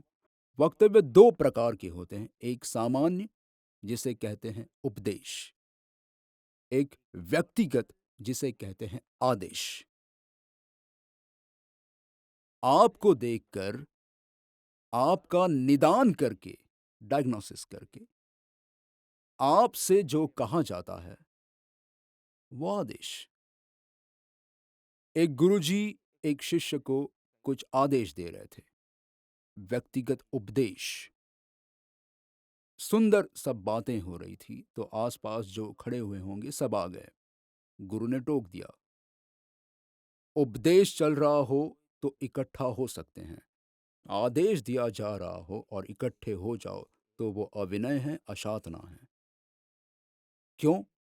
क्योंकि दर्पण के सामने जो आए उसका मुख दिखता है, उसका प्रतिबिंब पड़ता है, उस अनुसार जब बोला जा रहा हो तो उसे आदेश कहते हैं। वो आदेश अगर आप किसी के साथ बांटो भी तो वो नुकसान है। आदेश आप नहीं बांट सकते, उपदेश आप बांट सकते हैं।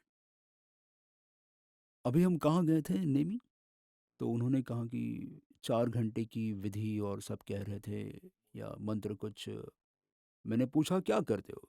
तो कहा वो हम नहीं बता सकते, आदेश हम नहीं बांट सकते। क्योंकि वो आदेश किसी और को अच्छा लगा और वो करने लग जाए तो उसकी आत्मा का नुकसान होगा, और ये आदेश का ये पालन करे तो उसका हित होगा। मतलब दूसरे किसी को दी जा रही सलाह का भी अनुकरण नहीं करना चाहिए। बहुत महत्वपूर्ण बात है। अनुकरण से नुकसान है। गुरु जो करे वो आप करो, उस अनुकरण से नुकसान है। आप क्या अनुकरण करेंगे? उनकी वर्तमान दशा का या उनके भूतकाल की दशा का? क्योंकि वर्तमान दशा उनकी ज्ञान दशा है, उनकी भूतकाल की दशा साधन दशा थी। कितने अनुशासित थे वे, कितना ये थे वे, और अब कितना सहज हैं वे। अब ऐसा हो तो ठीक और वैसा हो तो ठीक है। उस वक्त ऐसा ही करना है और उसके सिवाय दूसरा कुछ भी नहीं। कुछ एक के लिए हाँ और 99 के लिए ना, ऐसा कुछ था ना पेपर में, कल आने वाला है पेपर में, कल ही है। कितने मार्क का है? एक। एक मार्क मिल गया आपको। देखो, आज के सत्संग में आए तो एक मार्क तो मिल गया आपको। तो कौन सा अनुकरण करेंगे आप? सामान्यतः जो दिखाई देता है उसी का अनुकरण होता है। तो उनकी ज्ञान दशा है, आपकी अब तक साधन दशा भी नहीं है, परंतु आप देख देख कर उनका अनुकरण करेंगे। आप ये नहीं देखेंगे कि उनकी साधक अवस्था में क्या अनुशासन था, कैसा कुछ था। आप सीधा सहज अवस्था में सरक जाएंगे। कैसा व्यवहार, कैसा निश्चय, कैसा ये, कैसा वो। इसलिए अनुकरण से नुकसान होगा। एक व्यक्ति बहुत गुरु का सत्संग करता था और हमेशा ख्वाहिश रखता था किसी को हो तो वो हाथ ऊंचा करे कि कब कोई निजी यात्रा पर गुरु मुझे ले जाए और विशेष निकटता से उनकी चर्या देखने को मिले। किसी की इच्छा हो तो वो उनके हाथ ऊपर करें। ओके। अम, कोई घोषणा नहीं है अभी, परंतु उसकी ये भावना रहती है कि निकटता से सत्संग से सत्संग देखना एक चीज़ है, परंतु उन्हें खाते पीते देखना, उठते बैठते देखना, निकटता से चर्या देखने का कुछ और ही। और उसका नंबर लग गया। एक यात्रा में गुरुजी ने उसे साथ चलने को कहा और पूरा दिन साथ रहने मिल रहा था। छोटी छोटी सेवा, बड़ी सेवा, जो भी हो सब कुछ करने मिल रहा था। फिलहाल तो मेरे बहुत लफड़े हैं ना, ये खाना, 10 बजे दही खाना, 3 बजे सौंदेश खाना, और सिर्फ 3 ही द्रव्य खाना, और इतनी ही कटोरी आटे से बने इतनी ही थेपले खाना, इतने ही मूँग खाना इत्यादि। मैंने कहा कि मैं किसी को नहीं ले जाने वाला, ये सब कुछ मुझे ही समझा दो, मैं खुद ही सँभाल लूँगा। जहाँ जाऊँ वहाँ सबके घर में सौंदेश रखो फ्रिज में, कितना खराब लगता है। या फिर सुबह में पहले उन्हें कहो कि दूध को फाड़ो और सौंदेश बनाओ। मैंने कहा मुझसे नहीं होगा ये सब। मैंने कहा कि मुझे ही दे देना, जो भी होगा, ज़्यादा से ज़्यादा खट्टा हो जाएगा तो ठीक है, 3-3 दिन तक। तो चलो भाई, इन भाई साहब का तो चांस लग गया यात्रा में। 4-5 दिन रहा, पर आपको आपका नित्यक्रम वगैरह तो करना ही है, सेवा में हो तो भी। सेवा में हो तो कुछ भी नहीं, ऐसा नहीं। ज्ञानी ने ऐसा आदेश दिया हो तो अलग बात है, वरना जो आखिरी आदेश दिया हो उसका पालन करना है, तो वो सब तो करना होगा। तो गुरुजी ये देखते हैं कि कुछ दिन से ये ध्यान नहीं कर रहा, यात्रा में आया तब से। तो एक दिन उसको पकड़ा कि भाई मैं तुम्हें ध्यान करते हुए नहीं देख रहा हूँ, जैसे तुम मुझे पूरा दिन देखते हो वैसे मैं भी तुम्हें देखता हूँ। मैं तुम्हें ध्यान करते हुए नहीं देखता। तो उसने कहा कि ऐसा है ना साहब, मुझे ऐसा लगा कि आप हर दम आत्म ध्यान में लीन रहते होंगे, पर जब निकटता से आपकी चर्या देखी, आपको कभी ध्यान में बैठते नहीं देखा। तो आप नहीं करते तो मैं भी नहीं करता। ये एक सहज प्रकृति है कि आप जो देखते हैं वही आपको करने का मन होता है। ये ज्ञान दशा है। आज्ञा साधन दशा की थी। तो कहा कि देखो, औषध विचार ध्यान, जिसको दवाई लेनी है उसे ध्यान करना होगा। जो स्वस्थ हो गए हैं उन्हें ध्यान की जरूरत नहीं है, वो समाधि भाव में ही रहते हैं। पर क्या तुम समाधिस्थ हो? सहज अनुसंधान हो रहा है? फिर तुम्हें जो कहा ये नहीं होगा अनुकरण।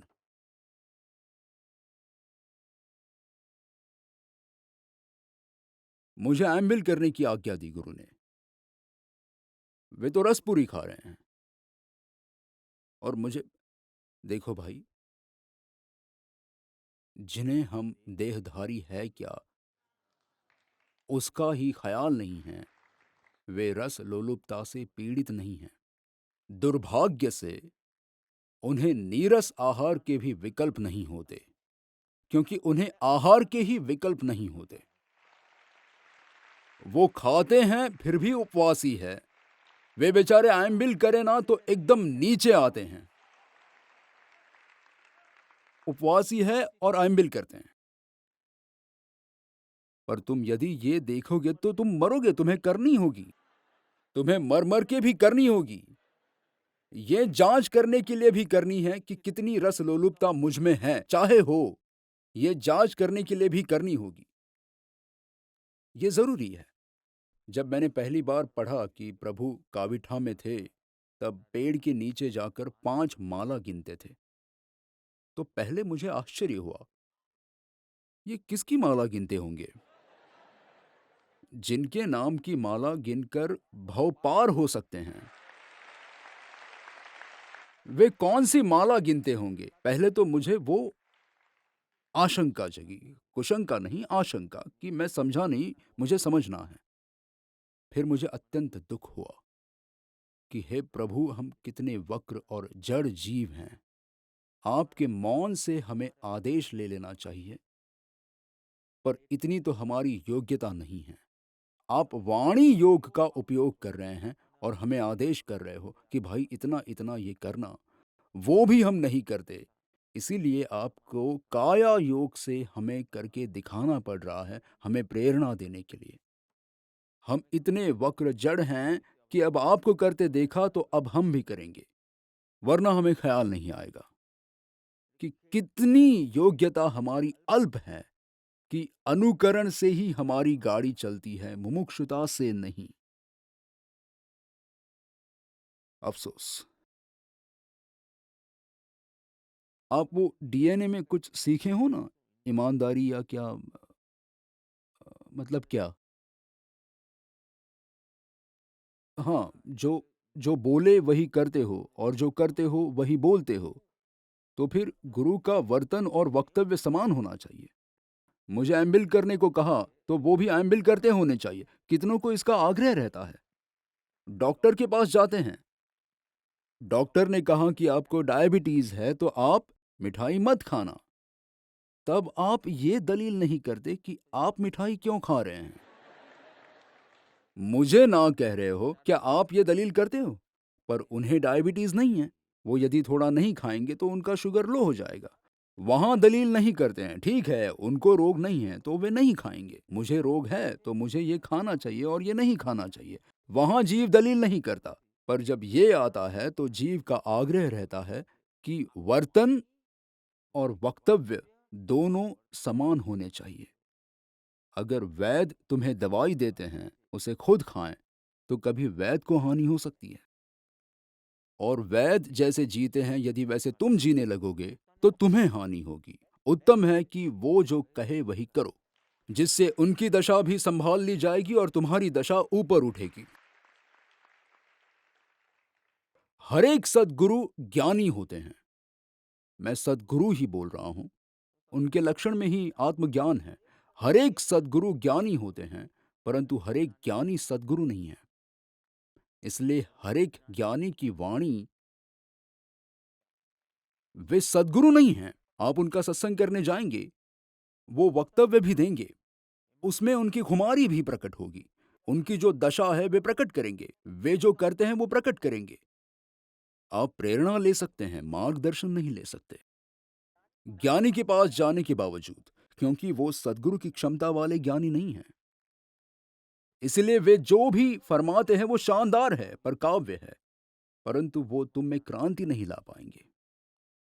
क्रांति तभी आएगी जो वे सद्गुरु रूप हो। आपकी भूमिका देखेंगे, रुचि देखेंगे, आपकी परिस्थिति देखेंगे, आपका उदय देखेंगे, आपके संस्कार देखेंगे और उस हिसाब से निदान करके आपको आज्ञा देंगे। वरना वे अपनी ज्ञान दशा प्रकट करेंगे, अंतरंग दशा, उनकी आत्म खुमारी प्रतिबिंबित होगी उनकी वाणी में, जो कि जबरदस्त है। परंतु प्रेरणा के अलावा कुछ भी तुम्हारे काम नहीं आएगा। प्रेरणा मिलेगी। यहां प्रथम कदम कैसे लेना है, प्रथम कदम, उसका मार्गदर्शन अत्यंत महत्वपूर्ण है। परिणाम के मुताबिक आज्ञा देंगे। हल्का सा परिणाम में परिवर्तन तो आज्ञा भी बदल जाएगी। जुनैद नाम के संत थे, उनकी पत्नी थी। मुस्लिमों में रिवाज है, कोई पर पुरुष आए तो पर्दा करना है। उस समय की बात है, पर्दे के पीछे चले जाना या पर्दा करना, ऐसे कहा जाता है। सिब्बिली नाम का उनका शिष्य घर आ रहा था, इसलिए तुरंत ही उनकी पत्नी पर्दे के पीछे जाने का प्रयत्न कर रही थी, क्योंकि अब कोई आ रहा है। जुनैद ने कहा कि बीवी, पर्दा करने की जरूरत नहीं, यह अत्यंत पवित्र पुरुष है। ये सिब्बिली ने सुना और सुनते सुनते उसने घर में प्रवेश किया। जुनैद ने कहा, बीवी पर्दा कर। अभी तो कहा मत कर। उसने दोनों सुना। सिब्बिली ने, उसने कहा कि गुरुजी, उन्होंने कहा तुम अत्यंत पवित्र पुरुष हो, पर जैसे ही तुमने अपनी तारीफ सुनी, तुम में अहम भाव उत्पन्न हुआ। अहम भाव की वजह से तुम में पुरुष भाव उत्पन्न हुआ, तुम अपवित्र हो गए, इसलिए मैंने अपनी पत्नी को तुम्हारी नजर से बचाया। अब जो परिणाम देख देख कर आज्ञा बदलते हैं,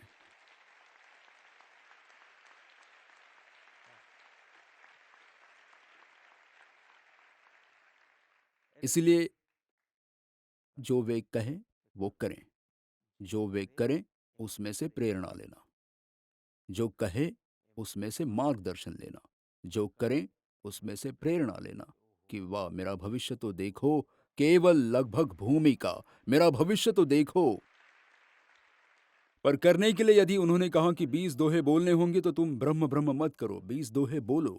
अनुपचंद मलुकचंद का समाधि मरण हुआ, हे प्रभु 3 बार दोहराने से। तुम्हें जो कहा हो वो तुम करो। उन्हें अगर ब्रह्म भाव में रहना है वो रहे। तुम्हारा जीव भाव ऐसा प्रगाढ़ हो, तुम्हारे सत साधन अलग होंगे, अंत तक का नक्शा दिखाएंगे। बस एक आखिरी बात कर समाप्त करता हूं, फिर मुझे कल तो निकलना है। एक शिष्य, मतलब एक स्टूडेंट, गणितीय प्रॉब्लम हल करने की कोशिश कर रहा था। उससे हल हो नहीं पा रहा था। वो अपने शिक्षक के पास गया, गुरु के पास गया कि मैंने बहुत कोशिश की पर मुझसे हल हो ही नहीं रहा। उसके शिक्षक ने कहा, मेरी बगल में बैठो, एक नया कागज़ लो, कलम लो, मेरी बगल में बैठो और करो। पता नहीं क्या हुआ, ऐसे-ऐसे विचार आते गए और स्टेप्स आते गए और हल हो गया। एकदम हर्ष से कहा, गुरुजी आप थे, इसी वजह से हल मिला। गुरुजी भी एकदम हर्ष में आए, परंतु हल तो तुमने निकाला ना।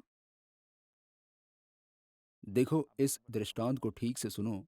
उसने कहा गुरुजी आप थे तभी हल मिला, वरना कितनी मेहनत की पर नहीं हुआ। आप थे तो हल मिला। तो गुरुजी ने कहा, पर मैंने तो कुछ कहा ही नहीं, हल तो तुमने निकाला ना। यदि इस मुकाम पर थोड़ी जल्दबाजी की होती गुरु ने, एक शिक्षक के लिए तो ये एकदम कागज लेकर आ जाओ और धड़-धड़ धड़-धड़ करके हल निकाल लेते। वे कर सकते। हल्की जल्दबाजी में ये उसकी कला नहीं बनती। केवल शुष्क जानकारी बनकर उसके मन में रह जाती। ये सारा गणितीय ज्ञान गहरा नहीं जाता। अगली बार हल निकालने के लिए उसे फिर से गुरु के पास आना ही पड़ता, पर काम जल्दी हो जाता। फटाफट गुरु ने हल बताया होता। गुरु को तुम्हारे प्रश्नों का जवाब देना बिल्कुल पसंद नहीं है। ये समझने की कोशिश करो। हाँ, हाँ, पर यदि बिल्कुल अकेला है तो निराश हो जाएगा। एक ही बार में हल ना मिले तो निराश हो जाता है। उसे अपनापन भी चाहिए, सहारा भी चाहिए। उसे कोई चाहता है और उसकी बगल में बैठने के लिए तैयार हो, ऐसा प्रेम भी चाहिए। और वो केवल साक्षी रूप से बैठा होना चाहिए। तो फटफट हल निकाल कर दे, उससे भी नहीं होगा। गुरु को ये पसंद है कि तुम अपनी नजरों से देखना सीखो। तुम्हारा मन उसका विवेचन करना सीखें। तुम्हारे दिल का निर्णय होना चाहिए। अनुदेश या आज्ञा की मांग मत करो, वो तुम्हें हमेशा मंद बुद्धि बनाए रखेगा। तुम्हारे दिल का निर्णय चाहिए। तुम्हारा दिल कहेगा कि ऐसा ही है, फिर पूछो सही है ना गुरुजी? गुरुजी कहेंगे परफेक्ट। क्या जोड़ी जमेगी फिर।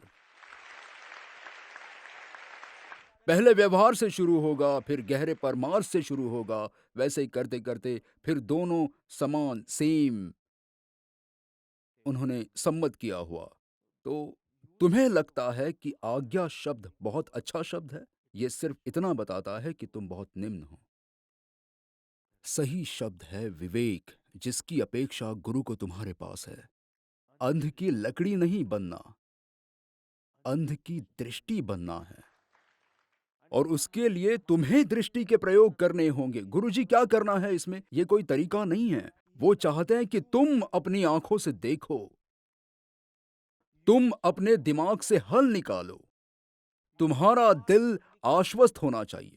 तुम ही अपने परीक्षा पत्र को हल करो मेरी उपस्थिति में। वे ये चाहते हैं। गुरु को सवाल के जवाब देना बिल्कुल पसंद नहीं। जवाब देना उनके लिए बहुत बहुत आसान है, पर वो समझ चुके हैं कि ये सोचने की आलस है और जिम्मेदारी में से भागने की वृत्ति है। जिम्मेदारी से भागना, गुरुजी कह दे तो बात खत्म, मैं ये करूं कि वो करूं। तुम्हारे दिल का निर्णय चाहिए, तुम्हारे मन का विवेचन चाहिए, तुम्हारी आंखों से देखा हुआ होना चाहिए। गुरु को मत पूछो क्या होगा, तुम्हें दीर्घ दृष्टि रखनी चाहिए। तुम समझे? तो गुरु को जवाब देना पसंद नहीं है, जबकि वो जवाब देने में समर्थ हैं। क्योंकि यदि वे तुम्हारी लकड़ी बनेंगे और वो लकड़ी तुम खो दोगे, तब क्या करोगे? तुम्हारे पास लकड़ी हो और वो लकड़ी उपलब्ध ना हो, तब तुम फिर से अंधे हो जाओगे। पर यदि वो तुम्हारी दृष्टि बन जाए, तो काम बन जाए। एक तो वो हमेशा तुम्हारे साथ रहेगी। ते तो प्रभु ए आपियो। देखो, अच्छा, अ, मुझे इसे समाप्त करना होगा। परंतु आम का मौसम है इसलिए मुझे याद आ गया आम। आम्र, एक आम का पेड़ है, डाल पर बहुत सारे आम हैं, दूर-दूर हैं। एक यहाँ पर है, एक वहाँ पर है, एक यहाँ पर है, पेड़ की डाल पर। फिर तुम एक आम को तोड़कर उसे एक टोकरी में या डिब्बे में या बॉक्स में रखते हो, एकदम पास-पास रखते हो। फिर भी उसे बाह्य स्पर्श मिलने पर भी वो बेचारा आम अकेला है, गूंगा है और दो आम के बीच में कोई संबंध नहीं। वो जब पेड़ पर दूर भी थे, तभी भी उस आम के पेड़ का जीवन रस डालियों द्वारा सारे आम तक पहुंचता था। एक आम का प्रेम संदेश दूसरे आम तक पहुंचता था।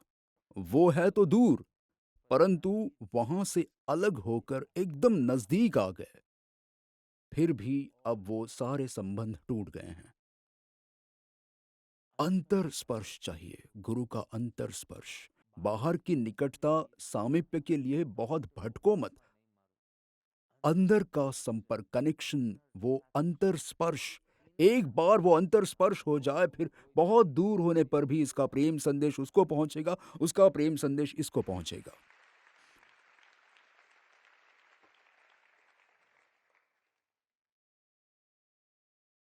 कनेक्शन ज्यादा महत्वपूर्ण है। ऐसे उपकारी गुरु की भक्ति के अवलंबन से शुद्धात्मा का लक्ष्य हो, जीवन समाधि पूर्वक बीते और देह त्याग का जब अवसर आए तब भी वो समाधि अखंडित रहे, वैसा समाधि मरण सबको प्राप्त हो, ऐसी मंगल भावना के साथ।